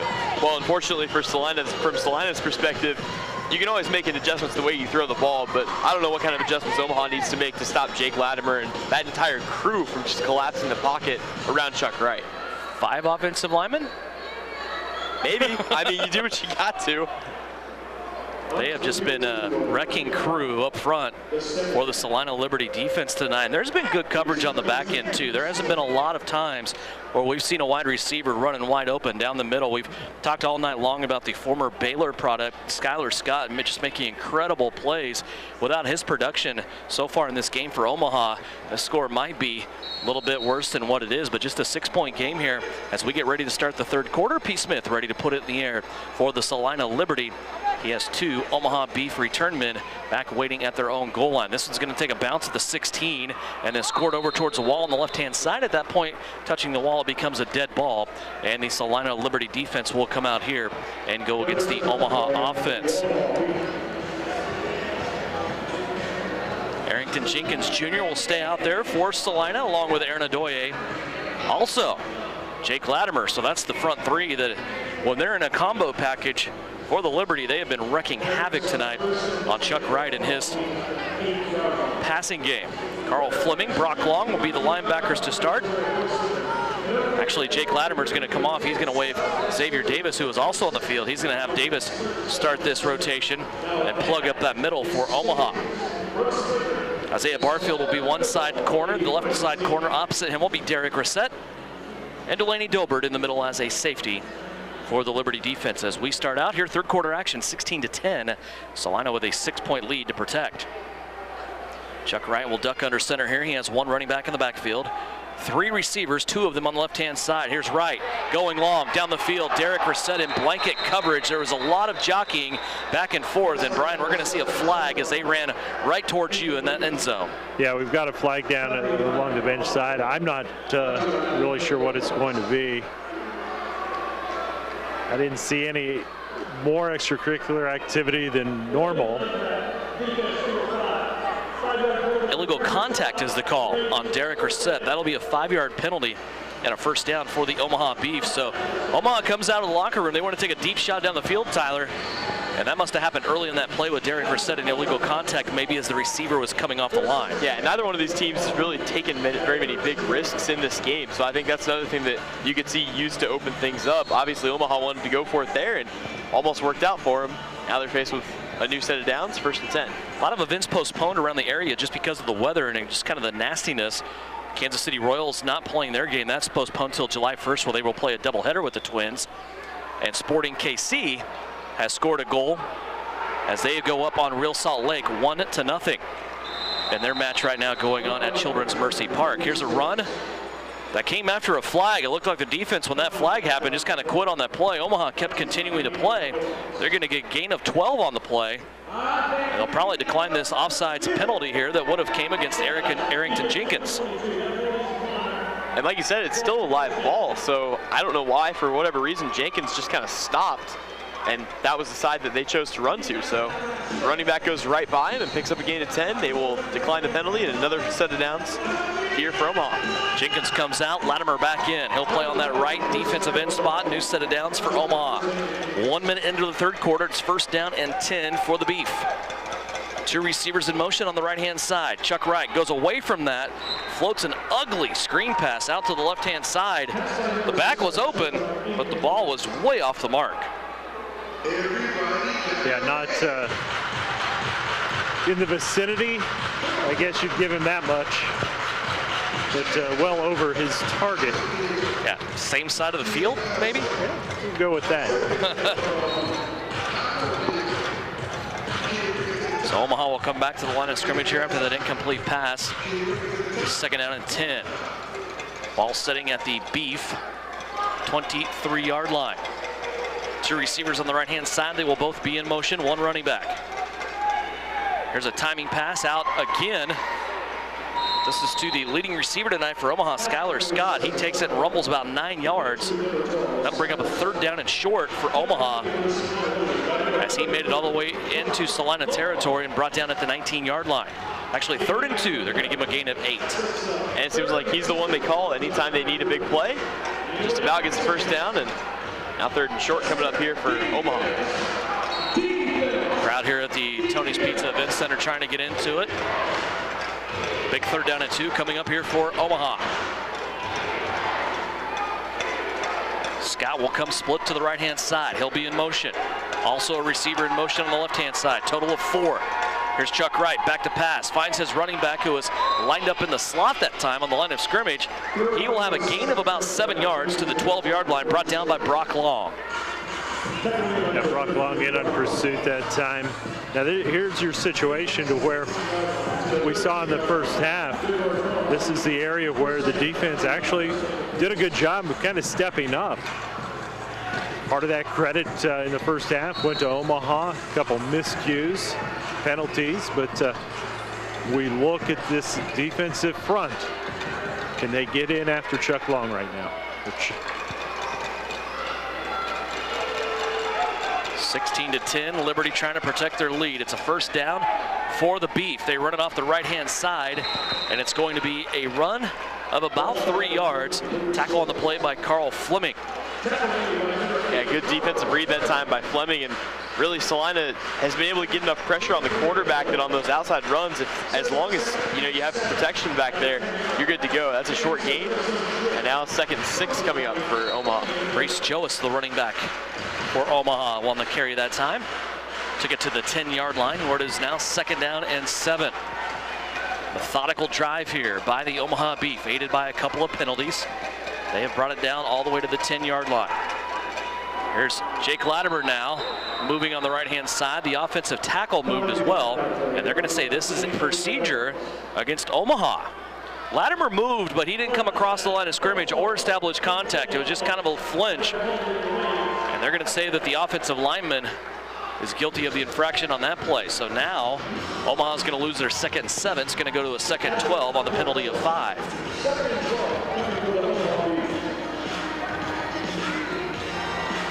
10:58 left to go, just underway, 3rd quarter.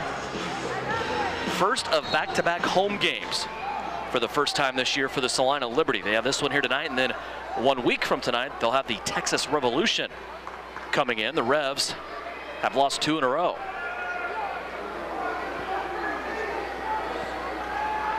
Chuck Wright under center here for 2nd down and 12.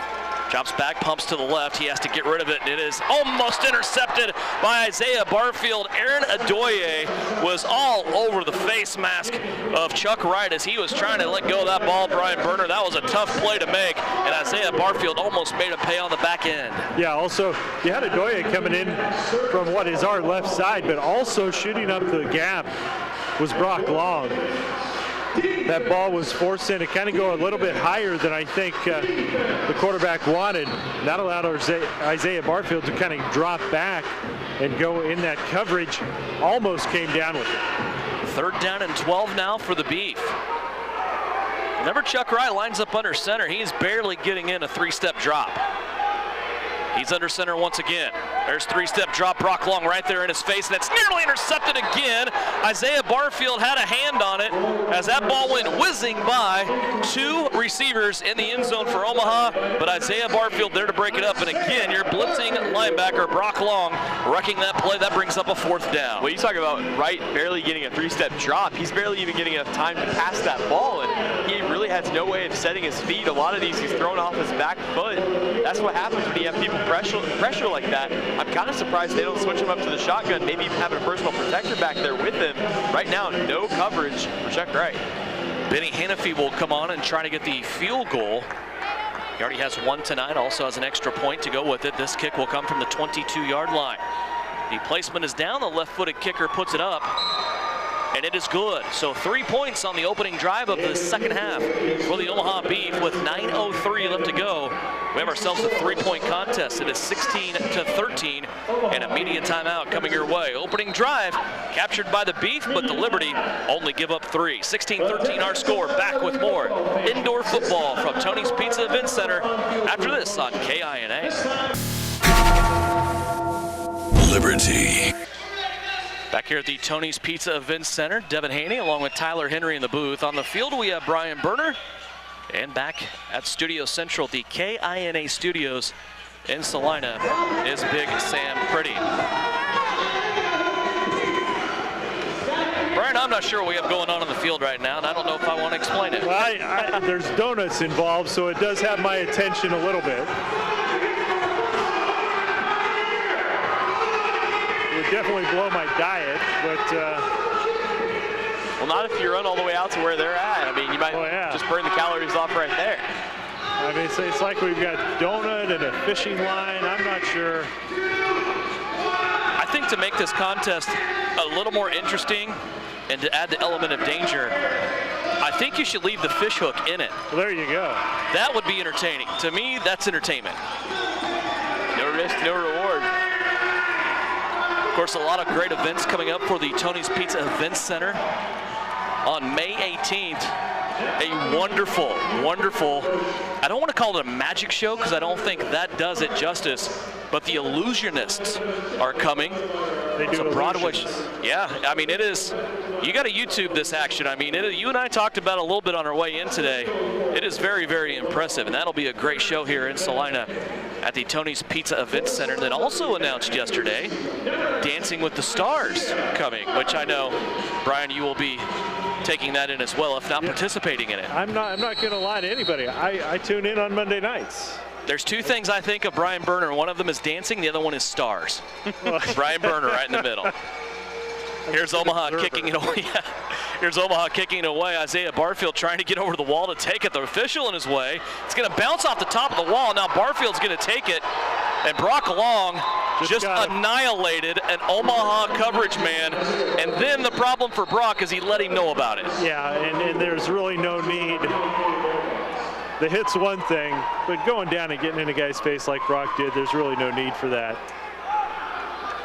I mean, you talk about flipping the switch and lighting somebody up. That's what just happened on that coverage there. And it was a weird play, Brian, anyway. That ball, Isaiah Barfield went over to his right-hand side in the corner of the end zone to get to the ball. The official stood his ground. He was in the way, but he stood there. He didn't dance around with Isaiah. The ball hit off the top of the wall, came straight up in the air, back into the field of play, and then Isaiah was forced to return it as there was no whistle that blew the play dead. Just kind of a weird play. And I wasn't even aware that a ball off the top of the wall was a live ball. I thought as soon as it hit the wall, it was automatically dead. So. Well, the wall would be in play on a kick unless it had already hit the turf first. And so if it hits the wall first and then goes in, it's a live ball. And you can return it off the backboard, correct? Yeah. I wonder if that ball didn't go past the goal line on the wall. It hit probably about the 3-yard line. Okay. 3-4 yard line, and then just kind of, and it's kind of one of those things is you see the padding is not always perfect as you go around these boards, and it actually kind of hit at a spot that puts it back up into play. So it just kind of caromed right back up. And this may be a rather lengthy timeout. They're going to bring a backboard out here for the injured Omaha Beef player. Dr. Brian Harvey out there right now attending to the injured Omaha player. Let's step away and take a timeout here. 16-13 is our score. Injured player on the field for Omaha here at the Tony's Pizza Event Center on KINA. Liberty. Injured Omaha Beef player still on the field. They're attending to him. Brian securing him to a backboard, also taking his face mask off so they can strap down his helmet and keep his head from moving around. And we're not really sure what part of the player is injured. We're not even really sure who it is. I thought before he rolled over onto his back that it was defensive back Antonio Bell, but I don't want to be sure about that. Again, these Omaha jerseys are kind of hard to read who the player is because they only have numbers on the back side. So when somebody's laying on their back, we can't tell who it is. But just what was a weird play on a kick return just turned even worse with an injury here for Omaha. Yeah, it looks like, I have seen some movement from his hands as well as he has moved his legs some. So that's always a good sign. But extra precaution being taken as it should.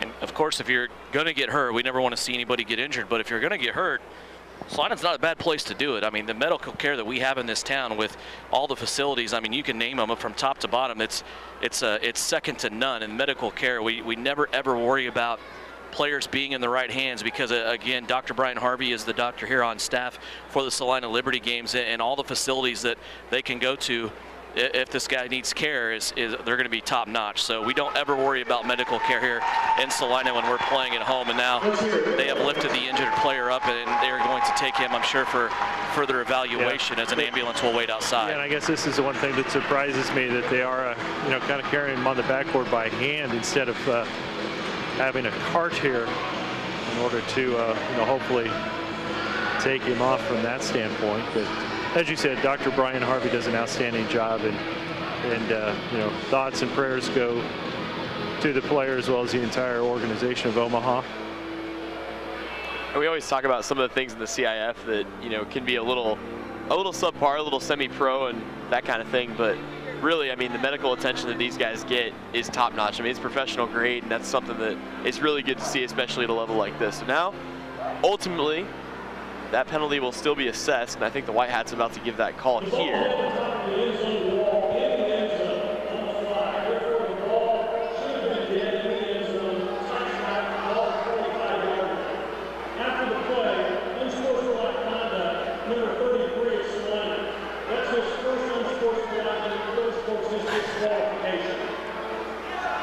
I'm not going to make this argument trying to get Brock Long out of that penalty because he definitely deserved the penalty. But we talked about this before, Brian. They just said that the ball should have been dead at the wall. So if you're talking about a dead ball, how can you penalize somebody for a play that shouldn't have been going on? Where was the whistle from the officiating crew to let these guys know that was a dead play? Now Salina Liberty, they're being penalized, although it's only 2.5 yards, for action that was taken on a play that should have been dead. And ultimately, like you said, because they didn't call that, now a guy's, on a stretcher heading off the field. But here's the thing. Let's look at what the penalty was. The penalty was not for the hit. It was when Brock got down and was talking bent over into the guy's face as he laid on the ground. That's where the unsportsmanlike penalty came from. So basically, they're saying that Salina would have had the football at the 25-yard line. The penalty for unsportsmanlike conduct will drive it back half the distance to the goal. So Salina will start out here with the football at the 12.5. Here's Michael German on a little fake to the left-hand side, comes out to Stacey Howard on the right. Stacey Howard is out and he's loose at the 20, 25, across midfield into Omaha territory at the 15, and brought down there. The official spot, they're going to put it at the 17-yard line, but a little misdirection, dope-si-do, there by the Salina Liberty. That was executed to perfection that time. You had 3 wide receivers on the right-hand side, and the way they ran that play, only 1 defender ended up over there covering them. So just a good catch and run that time by Stacey Howard. And another first down for the Salina. So Salina gets across midfield on their first play of the second half, and they will be snapping the football now 1st and 10 from the Omaha 17-yard line. 3 receivers on the right-hand side. Here's Michael German. He's going to pass. It's picked off. 2 defenders between him and Tracy Brooks. That was an ill-advised throw, and it'll be the second interception of the game for Michael German. Just a bad decision. Again, trying to throw to, I hate to say it, but smaller targets. That ball's going to be down, and that's where you can kind of pick it off if you're some of those larger defensive backs. Coach Bonner upset, throws the visor down. It's kind of a missed opportunity. 16-13, now you need your defense to step back up. Still a lot of time left in this one. 7:57 left to go here in the third quarter still. Omaha came out. They started the third quarter with a drive that ended up with a field goal. And now they will have the football back after an interception there. It ended a promising Salina Liberty drive. Here's another score from a game going on opposite us. It's the Sioux City Bandits leading the Western Michigan Ironmen 27-20. Chuck Wright under center, 1st down and 10 from his own 12. Misdirection, he fakes a couple handoffs. Now he takes a shot down deep the field, and there's a receiver wide open, waiting on the football. Nobody around, wearing red, white, and blue, and a touchdown for Jordan Boykin. And now all of a sudden Omaha has their first lead of the night, 19-16 with the extra point pending. There's your deep shot, Tyler Henry. And that was a little misdirection of their own that time. They ran, it looked like a running play off to the right-hand side. That collected the defense and left Boykin wide open for that touchdown. He didn't even have to make any real effort, just grab the ball and waltz it on in for 6. And that gives Omaha the lead. They will try to make this a 4-point Omaha Beef lead. And I mentioned one of these offenses was going to heat up. I know it's only one play, but Salina's got to get back into the swing of things quickly if they are going to recover. Well, 2 drives, 2 scores for Omaha. There's Benny Hanafy now coming on for the extra point. It is up and it is good. And the Omaha Beef now have gone up by 4 points, 20-16 with 7:36 left to go. Brian, not much defense there on that play on the back end as Omaha threw it over the top and able to score it easily. Yeah, again, you've got some big receivers, some good speed, was able to get free, get past that last line of defense, and a great ball thrown by Chuck Wright. Just placed it perfectly. Got the receiver in stride and was able to go in for that touchdown. That's going to be big. Let's see what now or how Salina can come back offensively. This is where you've got to take and see what type of leadership you have in Michael German. I believe that catch for Jordan Boykin, his first catch of the night, and it was a big one. The distance of the field, about 38 yards on that pitch and catch from Chuck Wright. He's been targeted on multiple occasions, but I think you're right. The first time I remember that he reels one in, and it's for a big touchdown here.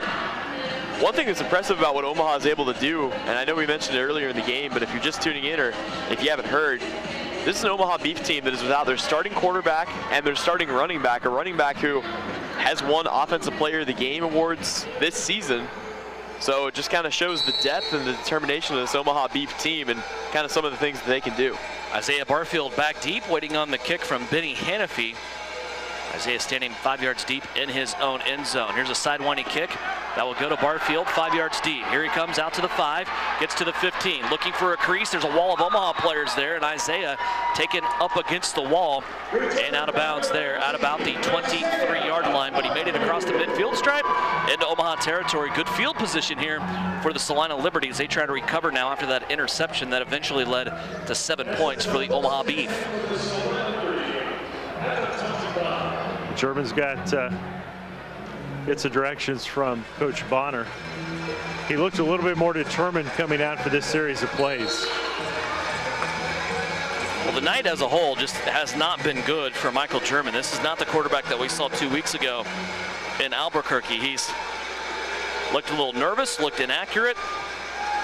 Just frankly hasn't done a whole lot. Here's a designed run now. He's going to tuck it and go off the right-hand side. He'll meet a defensive back over there on that edge, and it will be a 4-yard gain for Michael German in the Salina Liberty offense. And another good designed run. I think it caught the defense off guard again. He was able to get to that wall. If that cornerback didn't notice what was going on quick enough, he probably would have had enough for a first down, but as it stands, about a 4-yard gain. That'll take the football to the 21-yard line. 2nd down and 6. Coming up here for the Liberty. Trying to win their first game of the season. German this time will have Terrence Lowe in the backfield with him. 2 receivers on the left-hand side. Here's the give to Lowe, has a crease, breaks through the line of scrimmage, has a first down inside the 15 to the 10, now down inside the 6-yard line. Terrence Lowe, that's about as good of an explosion as we've seen from Terrence Lowe this year. A productive run and a new set of downs. Get you down 1st and goal. You know, we said this was going to be a big possession. If nothing else, with confidence. You're down by 4. 1st and goal from the 6. Now we'll go to an I formation. Low in front of Brooks. Here's Tracy Brooks taking it off the left-hand side. German got hit late by one of the Omaha defensive players. He gets up barking at the official about that unnecessary contact, but the official, not seeing a violation, will let it go. Brooks gets it inside the 5. He will move the football to the 3. And minus the toss at the end of it, that was basically the same play they ran on that little halfback hitch earlier today. That ended up going for a touchdown. This time, though, they tried to run it all the way and take it up against the wall for the stop. Did Omaha. 5:18 left to go in the 3rd. Liberty huddling up here. They trail for the first time tonight after an Omaha touchdown that came on the heels of an interception. 20-16 Beef. German back under center, I formation, give to Brooks again. Jump cut at the line of scrimmage, and he is nailed, brought down immediately by defensive lineman Cody Kottich. That'll bring up 3rd down, 3rd and 5. Kind of looked like we had a mismatch with Stacey Howard over on that right side. Surprised we didn't take a shot. See the Liberty lean more towards the run on these possessions inside of the 10-yard line. Of course, one of them ended up starting as a run, and Tracy Brooks pulled it out, threw it for a touchdown on a halfback pass. Big 3rd down here. It's 3rd down and just under 5 yards. Howard in motion, left-hand side. They're going to blow this play dead. Mike Bonner, I think, called a timeout as he did not like the formation or the lineup of where the Salina Liberty is at, so the Liberty will call their first timeout of the 2nd half. They trail 20-16, a 3rd down play coming up. Another game going on. There's only one other game going on tonight in the CIF. 27-20, Sioux City leading to West Michigan Ironmen. There are 2 games going on tomorrow as Dodge City visits Kansas City to play the Phantoms, and also the Amarillo Venom, the lone undefeated team left in the CIF. They will be in Allen to take on the Texas Revolution. The Revs will be here at the Tony's Pizza Event Center in Salina a week from tonight to play the Liberty.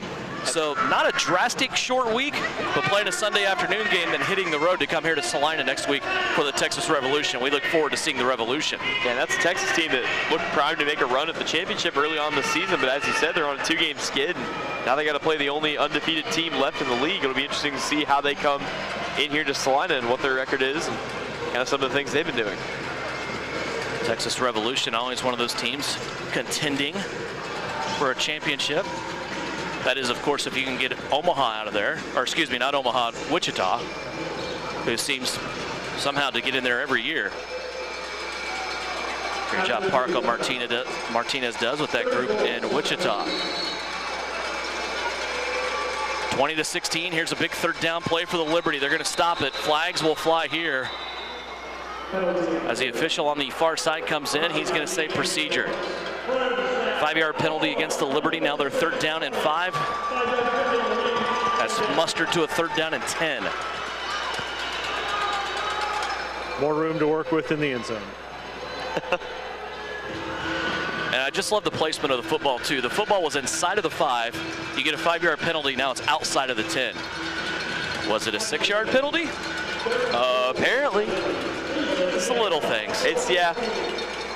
But again, I mean, this is another instance where Salina has the ball and they're primed to score, ready to go. And if you can't punch those in, you're going to struggle throughout, I mean, anything. It doesn't really matter what it is. So got to capitalize on these opportunities, and they have to capitalize here. 3rd and goal from about the, like you said, outside of the 10. 2 shots at it here if they want. They also have Pete Smith. They overload the right-hand side. Pump fake to that side by Germany. He's going to loft one up to the end zone. It's incomplete. Nobody had a shot at that as it goes out of the back of the end zone. And 4th down coming up here for the Liberty. They had an overload on the right-hand side. All 4 receivers over there. Nobody got free to open. Enough for Michael German to see them, and that'll bring on Pete Smith for the field goal attempt. And here's one of the differences from indoor to outdoor. I guess I should say outdoor to indoor. Pete Smith's been sitting on that bench since the opening kickoff of the half. And it's a little chilly in here. So hopefully he's been able to quickly loosen the leg up. Snap will come from Isaiah Barfield. Back to Derek Reset. He'll put it down for Pete Smith. It'll come from the 17-yard line, and the kick is up, and it's a dart that misses to the left-hand side. No good on the field goal attempt for the Salina Liberty there. They come up empty after driving the football down inside of the 5-yard line. They come away with no points, and Omaha will have the football back. They're already 2 for 2 on possessions. They have 10 points to their credit here after trailing 16-10 at the half. Omaha leads 20-16, and now they get the football back, starting their 3rd possession of the quarter with 3:31 left to play in the 3rd. And maybe more importantly, that's the 2nd straight drive that Salina has gone all the way down the field and then come up empty. So right now, you know, a little bit of uncertainty setting in Salina. They've got to make sure they get their bearings back, and they got to do it quickly. It all starts with a good stop here on defense. They got to make sure they don't let Omaha start to pull away. Front 3 for the Liberty will be Xavier Davis in that defensive tackle spot in the center. He'll be flanked on his right-hand side by Aaron Adoye, on the left-hand side by Jake Latimer. Derek Reset, your corner on the left. Corner on the right will be Isaiah Barfield. Carl Fleming in the middle of the field as a linebacker, complementing Brock Long. Delaney Dobert will be the safety. Clock running here, 3:15 left to go. Omaha with 2 receivers crisscrossing in motion. They're going to give it to the running back coming through that is absolutely hammered by Brock Long. It's Paris Joas, and Brock Long was there to introduce himself at the line of scrimmage. Joas fell forward for a gain of 2, but that was a vicious hit in the hole. Yeah, Brock Long just kind of steps up there, helps to fill that spot that running back thought was there, but quickly went away. 2:40 left to go in the 3rd. Back to the line of scrimmage here. Omaha keeping receivers in tight this time. The 2 outside receivers in motion. Chuck Wright back to pass. Flings one out to the right-hand side. It's going to be dropped. That ball wildly thrown out to Andrew King, the intended receiver. 5'6", 165-pounder. Couldn't make the catch that was thrown to the outside of him. Yeah, and I think that time Wright felt the pressure coming and knew he had to get rid of that one. Tried to fire that little sidearm bullet pass we've seen him use so many times, and it goes incomplete off to the side. That'll bring up 3rd down and 8 now for the Omaha Beef. Working from the 7-yard line.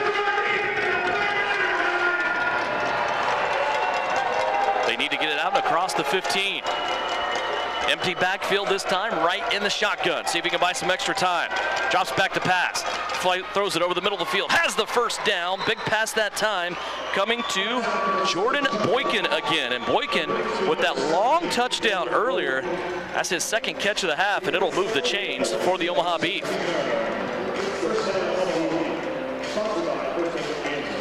All the way out to the 17-yard line, matching Boykin's jersey number.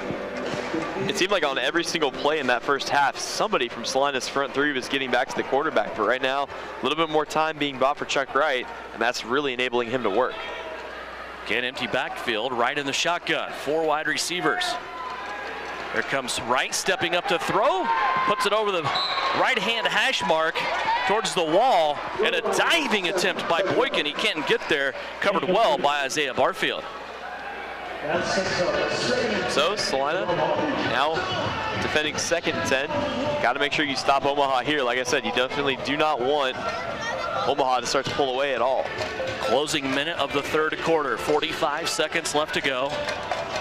Brian Berner fetching the football.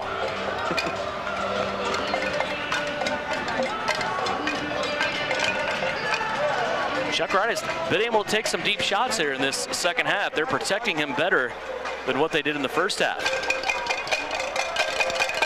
They'll duck under center this time for a 2nd down play. Now it's a delayed handoff. They'll go to Joas. Joas runs across one tackler, gets away from him, and then piled up by a couple of Salina Liberty defenders after a gain of 2. 2nd down and 8 coming up, and that will be the last play of the 3rd quarter. 20-16, Omaha owns the 3rd quarter. 10-0 over the Liberty. They overcome a halftime deficit. Now lead by 4 as we go to the 4th and final quarter. Big 3rd down coming up for the Beef. When we come back, 20-16, Omaha leading Salina here on KINA. Liberty. The Omaha Beef have just pretty much taken control of this game. They were down 16-10 at halftime. They've come back now.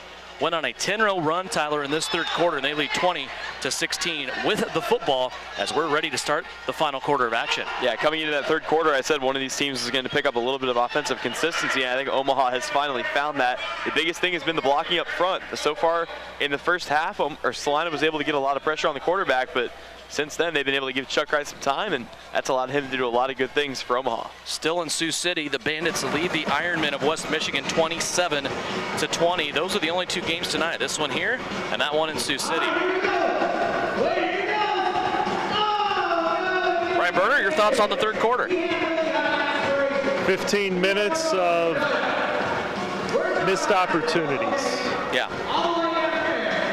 Just kind of thinking, not just only in that 3rd quarter, but you look at Isaiah Barfield, had a couple chances for an interception. The sack and the ball that was at the feet of Chuck Wright during that 1st half inside about the 5-yard line. To me, that was the one that I wish we would have had back and had better field vision to pounce on that, because had we had that, potentially be able to jump in and get some more points on the board. But, you know, it's just a matter of who's going to come out and play this final quarter and who wants it bad enough. And you've also got to keep in mind, to this point, through 3 full quarters of play, Salina has only had 1 offensive touchdown. Yeah, other points came from a safety, a defensive touchdown, some other, I believe another field goal. So really for Salina, offensive production has not been a thing tonight. That's something they're going to have to find in the 4th quarter. Omaha is just going to walk away with this. And Tyler, that was kind of my takeaway too, is I don't think you can ask this Liberty defense to play much better than what they have. The offense at some point has to help it along. There's only been 1 miscue defensively that Omaha scored that long touchdown on. But again, that was set up because of an interception from the offense. So this Liberty defense playing well, and they'll have to stand up here on 3rd down. Here's Chuck Wright scrambling out to the right-hand side, throws back across his body, finds his favorite receiver tonight. That is big number 12, Skylar Scott, in the middle of the field. He has another Salina Liberty Omaha Beef 1st down. He's into Liberty territory at about the 15-yard line, and Omaha has a new set of downs and a chance to put more points on the board. You talk about certain receivers that kind of fall into certain roles as far as what route they like to run. I'm pretty sure every catch that he's had has come somewhere to near the middle of the field. I mean, almost every one is around the hash marks on similar routes, but it's worked for him, and he's been able to get open tonight. Yeah, he's working the middle of the field very well. Very well. In between the hash marks, that's where he's setting up camp, and it's been on quick slants. It's just kind of been on little hitch routes. It's very good timing with Chuck Wright, his 1st game as an Omaha Beef quarterback here, his 1st start this season. 20-16, Beef leading it. They have a 1st and 10 at the Salina 15-yard line. Two receivers on the left-hand side. Corey Ross is going to call a timeout here for Omaha. He'll stop the clock with 14:01 left to go. The Beef will talk it over. We'll take a quick timeout. 60 seconds here on KINA. Liberty. Out of the Omaha timeout, Chuck Wright drops back. Xavier Davis was after him. He was being held, and now a flag is going to come off the wall from the far side. I don't know if this will be a hold or not, but Xavier Davis was definitely being held as he was in pursuit of Chuck Wright there. We'll have to see what the officials want to call here on that 1st down and 10 play for the Beef. Illegal defense on Salina.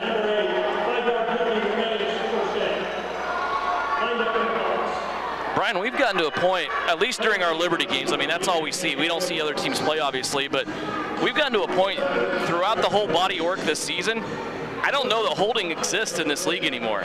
No, holding, pass interference are things that you really don't see a whole lot of, but that penalty right there, illegal defense. Just a little bit of movement, by the designated player is all it takes. So a free 5 yards for Omaha. They'll move it now to the 10-yard line where it's 1st down and 5. Two receivers in motion on the right-hand side. A little quick screen out to Skylar Scott. Makes another catch. He flirts with the 1st down, but I think he's going to come up just a bit short.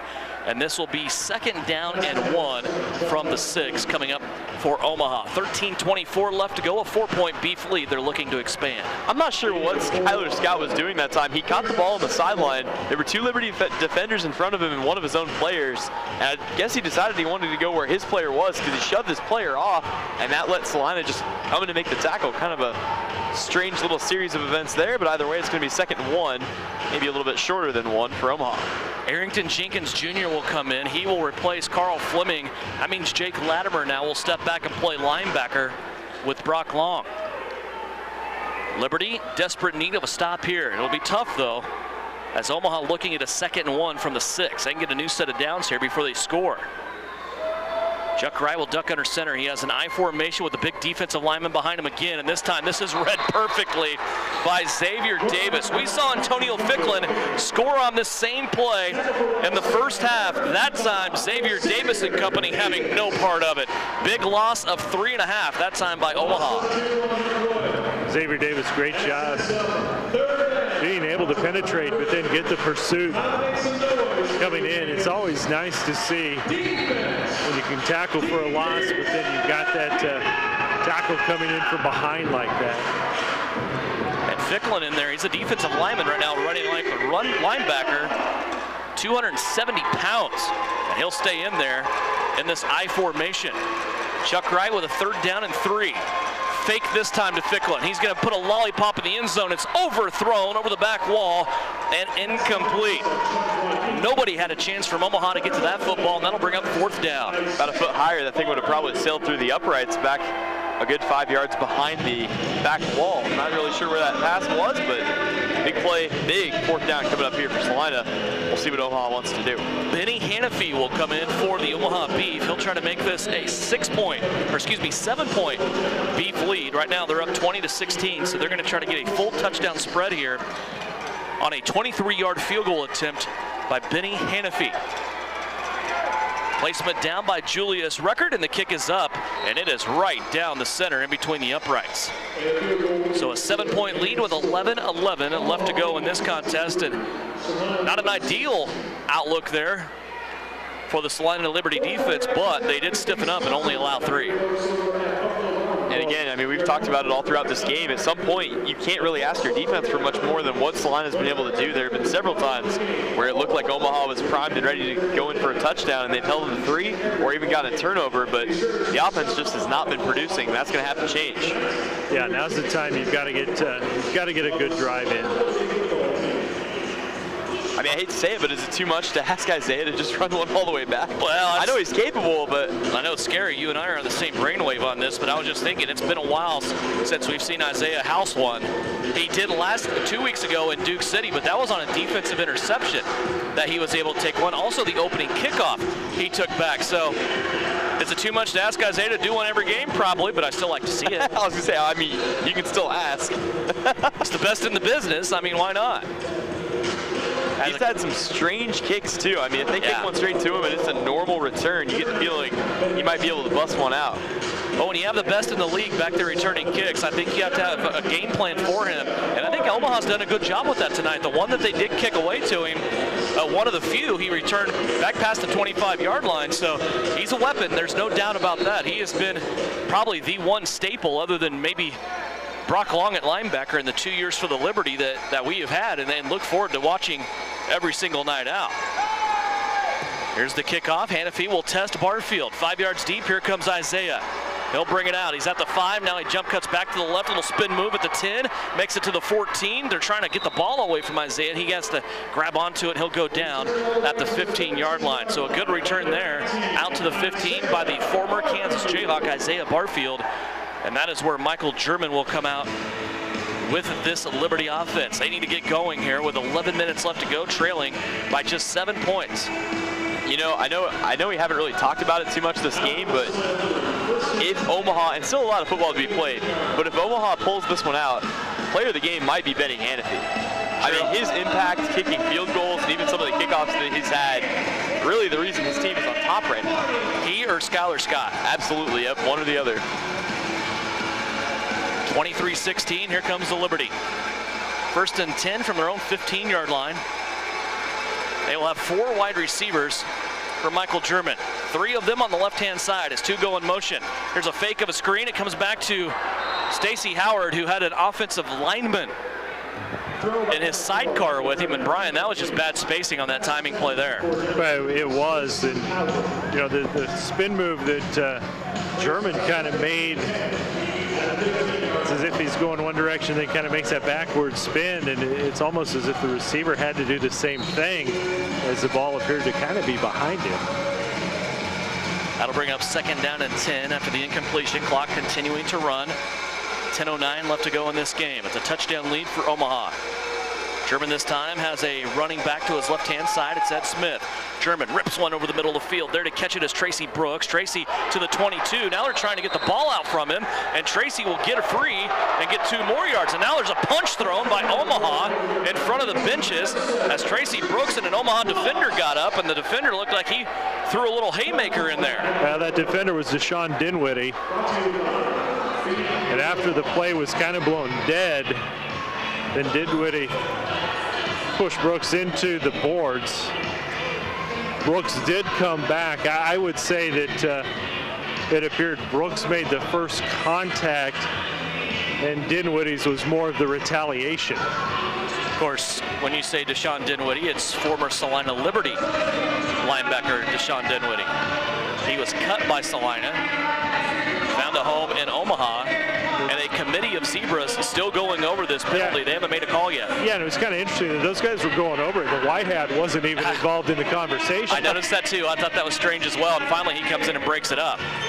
The kids all deciding where they're going to go eat for dinner before Mom even gets home. By the way, we're staying home and having leftovers. Yeah, and you'll like it.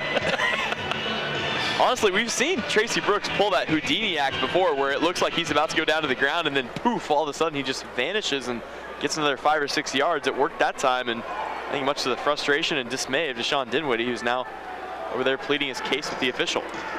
It's taken a long time to get this penalty sorted out. Well, I'm not sure why it's so complicated, because if you're calling unnecessary roughness or unsportsmanlike conduct, I mean, it should be a simple, from the spot of the foul, mark it off, but we'll see what the official call is here.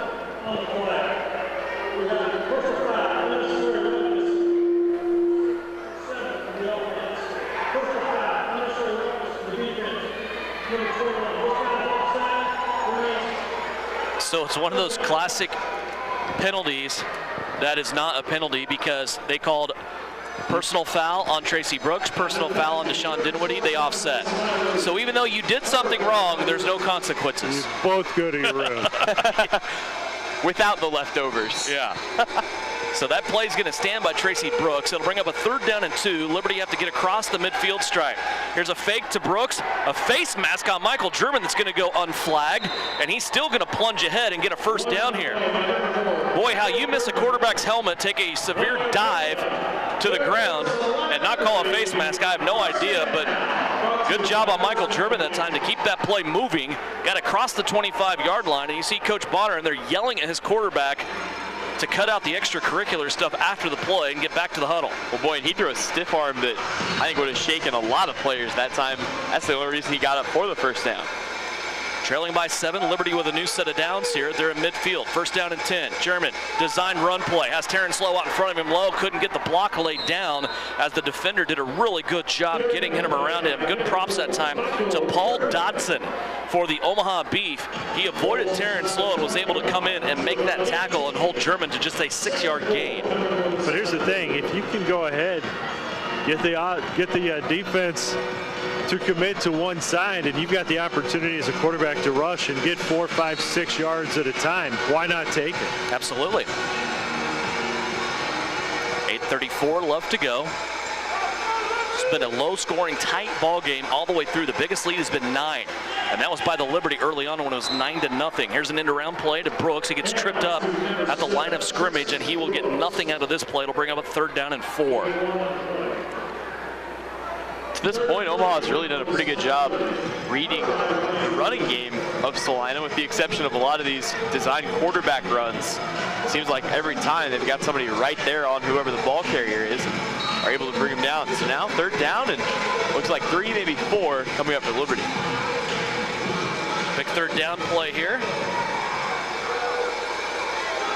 So Liberty takes to the line of scrimmage. It's a shotgun formation for German. Has Terrence Lowe with him in the backfield. Lowe will pick up a blitzing linebacker. Now a pass out to the left-hand side. Tracy Brooks was wide open, going down the left-hand wall, and Michael German skips it in at his feet. Incomplete. That'll bring up 4th down. Brooks was open the entire way. I mean, you watch that play unfold. Nobody picked him up as he came across the field, and he was all the way to the wall. German could have hit him at any time, but kind of waited a little bit too long, and then throwing off his back foot, just put it near his feet. Another missed opportunity for the Salina Liberty. That probably would have been 6. Big 4th down here. I know there's a lot of time left, but this may be a determiner in this game of how it's going to go. 7 minutes left. 4th down and 4 for the Liberty. They trail by 7. Lots of movement up front. Liberty snap the ball. They get it to Jeff Cameron. Cameron kicks it down safely to the 10-yard line, and a new set of downs for the Liberty. That's probably the best read that Michael German has made all night. He completes it with a great pass in the middle of the field to Jeff Cameron. Well, Cameron kind of did that little quick crossing route, just got beyond the sticks, came back across. And again, I'm going to say this, it was a bigger target. A lot of his missed throws have come with the smaller receivers.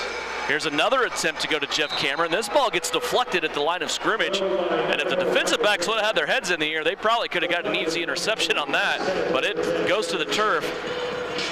Incomplete on that harmless play. Could have been disastrous for the Liberty. Clock continues to run here as we approach the 6-minute mark.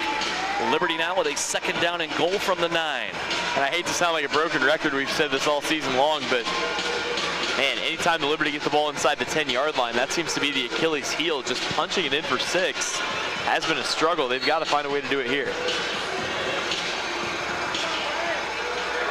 Stacey Howard will be dispatched out to the right-hand side. Ed Smith also on that side.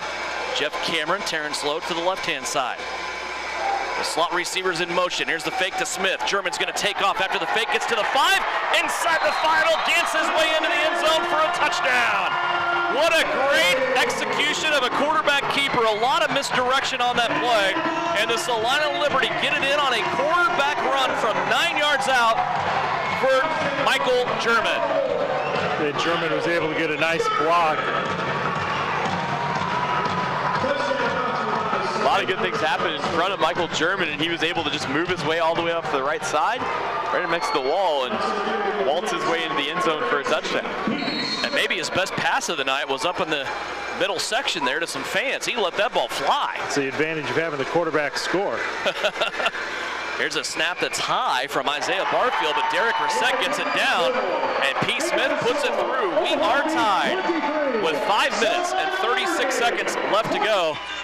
What a drive there by the Salina Liberty. They answer the bell, so to speak, just when they had to get this game tied up with 5.5 minutes left to go. All knotted up here at 23 points apiece, Tyler. And well, I tell you what, that was a great drive for the Liberty coming down, and I think we're due immediate timeout here. We didn't have our 9-minute timeout. The officials right now talking it over. And Brian Berner is going to say yes. At the 1 minute mark. 1 minute mark, okay. So we're Fourth quarter. Okay. We skipped our 9-minute mark timeout. I thought maybe they would take it there, but we're just going to go ahead and keep on cruising through, Tyler. Why not? Yeah. Hey, when the momentum's on your side, you might as well. Don't jinx us. Don't worry, there's plenty of wood. I'm knocking on it. It's for Micah. I don't know what that stuff is. Hey, it all works, I think. Talked about some events either being postponed or canceled because of the unspring-like temperatures that we have here in the middle of Kansas, towards the Kansas City area. The Royals made an early decision to postpone their game. They're going to play a doubleheader now with the Twins coming up on July 1st. Sporting KC, as Brian Berner said, men will keep on playing. They're up 2-0 over Real Salt Lake. Dom Dwyer on the last goal for Sporting. Here is P. Smith now kicking this away. It's going to be taken by the Beef at the 11-yard line. Good return here out to the 15, to the 20, now to the 22. And Omaha will start out here with good field position as we are tied with 5:28 left to go. We are all knotted up, splitting 46 points right down the middle. So John Ludus and his defense will take the field here. Front three will be Xavier Davis, who played very well on that last defensive possession for the Liberty. They'll be flanked on the left-hand side by Aaron Adoye, on the right-hand side by Jake Latimer. Brock Long, still your linebacker. Derek Reset, your corner on the left-hand side. Now they're going to put the newcomer to the team, Kenny Ridley, in on the right-hand corner. Lenny Dobard and Isaiah Barfield will be patrolling the middle. Chuck Ryan will duck under center here. Has a running back in the backfield, 3 wide receivers. They'll be all on the right-hand side. Play action, right, clean pocket, lets it go down the right-hand side of the field to the end zone, and it's incomplete. Boy, what a great effort by the intended receiver, and he may be hurt. Well, that was near one of our cameras over there on the backhand side. There's a platform there that the camera is on, and that receiver for Omaha gave a great effort at it, but I don't like the way he landed. That looked awkward. The way he went over the wall, and obviously we don't speculate what potential injury happened, but he went flying over the wall, and you saw his head kind of make contact with the stair rail and kind of pull back a little bit, and he's really looking more down since. Below the waist. Yeah. He might have got his leg caught on something. And Brian, there's so much obstructions, and there's reinforcement blocks, and there's reinforcement bars that attach the wall to the blocks behind the walls. Who knows what could have happened over there? Yeah, he got in really one of the most limited space areas. Apparently up on his feet and okay. Yeah. Holding his back and his hip area, but yeah, again, I mean, A+ for effort. He went after that ball. He was going to bring it in, just couldn't quite get there, but he paid for it on the backside. Everybody holding their collective breaths after we've already seen one Omaha player leave on a backboard tonight. Well, with how quickly they brought the backboard out, I mean, I think they were expecting it to be really something serious, but fortunately he's okay. And Mike Bonner comes over and gives him knuckles. That's good sportsmanship from the Liberty head coach. That incomplete pass now stopping the clock with 5:01 left to play. It'll be second down now coming up for the Omaha Beef. All knotted up at 23. Timeouts also even. Each team has 2 remaining.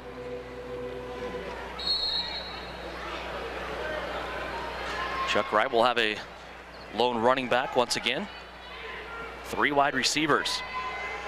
He'll duck under center. 3-step drop, looking to unload it, still looking. Now another deep shot, same play. This time the receiver goes up for it, has it go off his fingertips and incomplete. Salina must have seen something, or excuse me, Omaha must have seen something on that right-hand side, Brian, that they like, because they just ran the same play over on that right-hand corner trying to go for it all. Well, and it's, you know, you're kind of picking on the area where Derek Brissett's at. They may see something, but Derek's not he's not the biggest guy, but he's not the one that I'd really want to pick on back in that area. Well, especially with this lineup that they had going on those two plays, he's getting backup from Isaiah Barfield. Now they will take Kenny Ridley out of the game. Barfield will come back over to his corner spot on the right-hand side, and Carl Fleming will be in there at linebacker. 3rd down and 10. Chuck Wright back to pass, looking, trying to go deep again. He's going to go over the middle of the field, and it's going to be caught by his receiver, Andrew King. King, though, runs backwards, loses a couple of paces before he's brought down by Isaiah Barfield. So a 4th down coming up here for Omaha. Tyler, I feel like if King would have just caught the ball and just went down where he was, that would have been a 1st down, but he lost 2 yards running backwards. Now a 4th down here. Yeah, get a little bit too fancy, you bring your team in a bad position. Now they're going to have to try to get a 1st down here. I don't think they're going to send the field goal unit out. So this could be a big swing for Salina. Come up with a stop here, go up with a chance to score. 3:20 left to go. Clock continues to run here. We're all knotted up at 23 points. The crowd getting into it at Tony's Pizza Event Center. It's 4th and 2. The line of scrimmage is at the 19-yard line. Arrington Jenkins, Aaron Adoye, Xavier Davis backed up by Brock Long for this 4th down play. Omaha to the left-hand side. They got a little screen pass to the back who did not come out of the backfield. He was actually lined up as a receiver this time, and a completion over here to Paris Joas, and he will have the 1st down for Omaha. So they'll keep this drive alive and continue their march towards a potential game-winning score. 2:45 left to go in this one.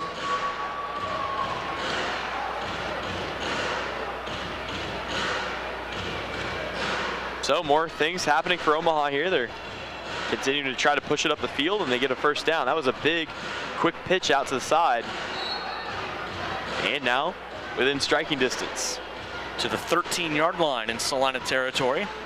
And Omaha starting to milk the clock here just a little bit. They've taken the play clock down to 13 seconds. Chuck Wright will be in the shotgun on this. 4 wide receivers, 2 on each side, evenly split. Here's Wright, back to pass, gets hit as he throws. This one almost picked off by Isaiah Barfield. Barfield deflected it in the air and then dove after it before it hit the turf. And the former Jayhawk almost made a spectacular play trying to get that ball possession away from Omaha, but it falls incomplete. A 2nd down coming up for the Beef. Again, a lot of that started with pressure on the quarterback. I believe it was Jake Latimer that hit Wright on that play, was it not? Came from the backside where Wright was looking to his left. Latimer hitting from behind. 95 seconds left to go. Clock still moving here. Latimer, Doye, Jenkins. The 3 aggressive pass rushers in there for Liberty, and they're going to run right by him. But then a big hit in the middle of the field. Carl Fleming just lit up the Omaha running back after a gain of 4. What a hit by Fleming. Yeah, Fleming just steamrolled him. I mean, he just put his shoulder down and drove him into the ground. That was a great hit, and it ultimately stopped them from getting any kind of a real gain on that play. 3rd down and about 7 coming up. That's going to take us to the last immediate timeout. 1 minute will go. The 1-minute warning is here. We are tied 23 all. Omaha with a big 3rd down and 7 when we come back here on KINA. Liberty. Back here for the final minute of regulation, perhaps. We may see an extension in this game. It's been a great game all the way through. As I said earlier, the biggest lead in this game was a 9-point lead by the Liberty early on, Brian. They led 9-0 after they blocked the field goal attempt, got a safety, and then went down and got a touchdown from their defense from Jake Latimer. Then Omaha came back, got within 3, then eventually took the lead, but then Liberty tied it up on their last possession. And here we are with 1 minute left to go, tied up at 23 points. Well, we'll see how it shapes up. Part of me kind of wonders how much does Omaha really want to get in the end zone, or are they content just to kind of run this clock down and leave it at the foot of Benny Hanafy? He's been very good tonight, as Tyler said, maybe a candidate for player of the game for the Omaha Beef. And right now, Omaha looking at a 3rd down and 7 Ball sitting at the 10-yard line. And Chuck Wright with an empty backfield. 4 wide receivers here. Wright with a shotgun snap. Clean pocket so far. Here comes Latimer through. Now Arrington Jenkins gets in there, and he forces an incomplete pass into the end zone. Latimer again looked like he was getting held, and then Arrington Jenkins came free. He got to Chuck Wright. Wright had to let it go, throw it into an end zone where nobody was home. And now you have an interesting situation because you have to decide what you want to do. I don't see Hannafy coming onto the field. Well, maybe. Nope, that's the big package with the defensive lineman Antonio Ficklin coming in. Hannafy's out there. Here he comes. So Benny Hannafy with a chance at a go-ahead field goal here with 55 seconds left to go. Game is tied, and we'll see if the left-footed kicker can put it through. This will come from the 17-yard line out of the hold of Julius Record. Low snap, Record brings it back to the middle, and the kick is up and good. 3 points for Benny Hannafy and the Omaha Beef, and Corey Ross having supreme confidence in his kicker here tonight. Brian has paid off as the Beef have taken a 3-point lead. Yeah, that's why we said at the start he's one of the best in this league. He's got such great fluid movement when he goes through with the kicks, and he's very confident in what he does. Concern that we have now, you want to get a good return. You want to try to get close. If you do have to go to tie it, Pete Smith's got a leg that can do it. The concern is he has just not had the ability, well, he's back in Chicago, to practice inside. Everything he's done training-wise has been outside. And it's very tough to replicate the goalposts as narrow as they are. Fortunately for him, though, I would say Isaiah Barfield's average return will put you just about in field goal range. So we'll see what ends up happening off of this kick, but might as well take it back and just win the thing, right? I mean, I'd be okay with that. I would have no objection. The other thing, though, if Barfield does run one all the way back, is that's going to leave plenty of time on the clock for Omaha, and we've seen them go deep a couple times. So yeah, and there's a ton of time, Tyler. As you said, 52 seconds left to go. Both teams have 2 timeouts remaining. I mean, we watched 2 weeks ago, what was it, 28 points scored in 30 seconds? Yeah, well, we talked about Omaha's game last week against Bismarck, 51 points in 1 quarter. I mean, that's just... Here's Hannafy. He's going to test Barfield. Isaiah will take it 2 yards deep, and he drops the kick, but now he has to get it back. He's driving up the far sideline. He gets to the 12. And that was it. Boy, that was kind of a strange play as Isaiah, I think, took his eye off the ball at the last minute, seeing if there's any lanes opening up and where his blockers were at, and it bounced off his pads. But he ends up getting it back before it goes out of bounds inside the 5. And he'll bring it out here to about the 11-yard line, where Michael German will have a chance to come from behind and win his first home game. 48 seconds left to go, 2 timeouts remaining. Omaha playing defense here, protecting a 3-point lead. And a lot of different options right now if you're the Salina Liberty, but you got to make sure you get the ball down the field first and foremost. Don't want to have too many plays that keep the clock running. Still plenty of time, but that time can go very quickly if you have a play that doesn't stop the clock. It's been a good game. There's also a good game going on in Sioux City between the Bandits and the West Michigan Ironmen. That is a 1-possession game. Sioux City leading 33-27. 3 wide receivers, 2 of them in motion on the right-hand side. Here's Michael German. He's wanting to run. Now he gets hit. Now he gets away. He squirts out to the left-hand side, gets a 7-yard gain. Clock will continue to run here. And Coach Bonner telling everybody to hurry up, get back to the line of scrimmage as he calls the play. Clock running 33 down to 32. And the drawback that time, German was close. He should have just made contact with the wall and been out of bounds. Down to 25. Here's another designed run. German's going to throw this one out of bounds, but there's a flag on the play right in the middle of the field. I don't quite understand 2 designed runs in a row at this point, field position that you have, unless you know German's going to be able to get to the outside, but we'll see what this penalty ends up doing for the Liberty or possibly against the Liberty. My first thought would be holding. Mike Bonner said it's against Omaha. And one of the Omaha defensive linemen shaking his head negatively. Illegal defense, that's the go-to call. Yep. It's almost like it's scripted. You've got a coin If it's heads, it's illegal defense. If it's tails, it can be any of the other 75 eligible penalties they get called. Except holding. Except, well, there's no holding in this league, Devin. Right, that's what I'm saying. Except holding.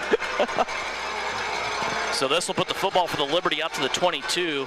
Clock at 19 seconds. Keep in mind, Liberty still has 2 timeouts left. Here's German passing a lazy pass down the right-hand side, and a lot of contact between the receiver and the defensive back. And as Brian Berner said earlier in this game, there's no such thing as pass interference either. Unbelievable. I don't know how much more contact you need on a wide receiver than what happened there. Pass goes incomplete. Now a second down coming up for the Liberty with 14 seconds left to go. Yeah, you're not gonna get much more contact on a play like that. Brian, that was right in front of you. You had a great look at it. I got nothing. No comment. Brooks was kind of diving out for the ball. The defensive back also kind of one of those. As a Liberty fan, yeah, I'd like to see it. As a football fan, probably a good no call. Mike Bonner still chirping at the official. Here we go again, second down. German back to pass rush all around him. Now he's going to come out and he's going to throw it to the right-hand side. Ed Smith was open, but German could not deliver it to him. That play took 7 seconds, so now we are down to 9 seconds. But more importantly, down in distance here for the Liberty. I think it's third down. Well, at that time you did have Brooks wide open in the end zone.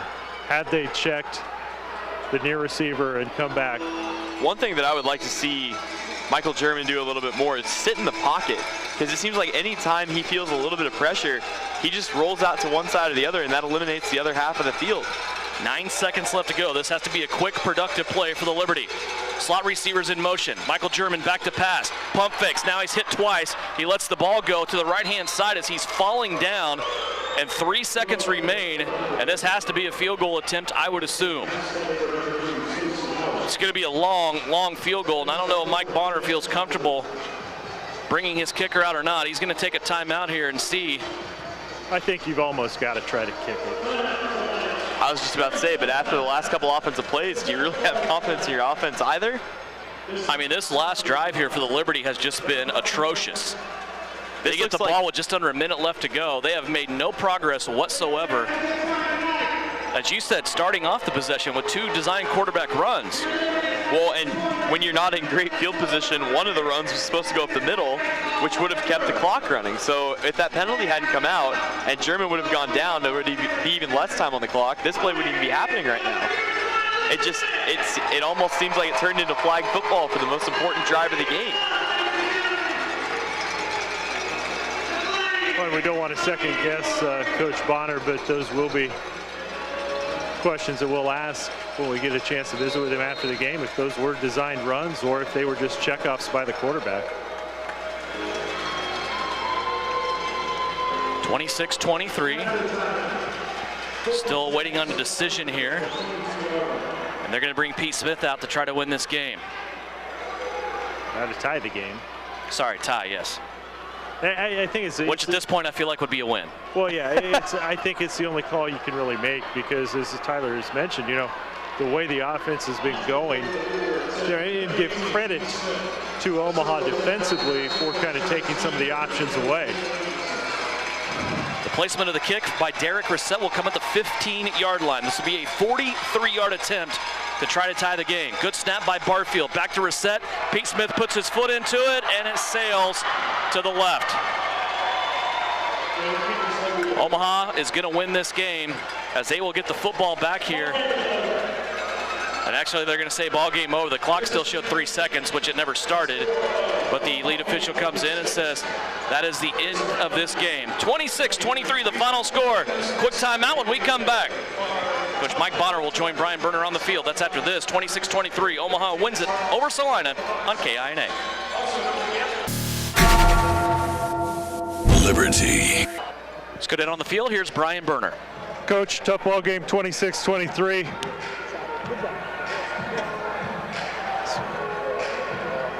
As words coming from the Omaha coaches. Coach, tough ball game, 3-point loss. Had opportunities throughout this course of the game. Defense really kind of kept you in. The offense just had a tough time clicking tonight. Like I said, I don't know, what it is, but I look at the film. I think it was just miscommunication a lot of times, the offense, and defense played well. kept us in the ball game. We still had, even offense, you know, we had 2 touchdowns in the game, but it just wasn't enough. And so, you know, I look at the film, but this one hurts. The guys fought hard, you know, the whole game and just kind of kept at it, and you know, when you get down in these games and it's 3 seconds, and you know you got to make a decision. And I'll go with my instincts from here on out. We don't want to ever second guess you. That's not what the point of this question is. But on that last series, Gurman ran the ball as time was kind of going down. Were those designed runs on his part, or did he check those off? No, they were designed. We had a mixture. There was plays where they were designed because I just wanted to make positive yardage. I know I still had 2 timeouts left, and so I felt like I can. You know, at least get in field goal range. But when we have incomplete passes, you know, you just got to live with the results. But like I said, we're going in the right direction, I believe. So we'll get a win. Well, there's no doubt from what we have seen before these last 2 games. You know, I think it has been something to move in the right direction. You know, it's tough, but I think you've got things going, and you found the quarterback. He still really hasn't had a whole lot of time with this team when you stop and think about it. That is true, but you know what? When the lights come on, you got to perform. And it's just like when the sun come up, I got to show up to work. And so, you know what? I don't look for excuses, and these are professionals, and I expect for them to perform like that. Next week, Texas Revolution. We'll see what happens then. See you then.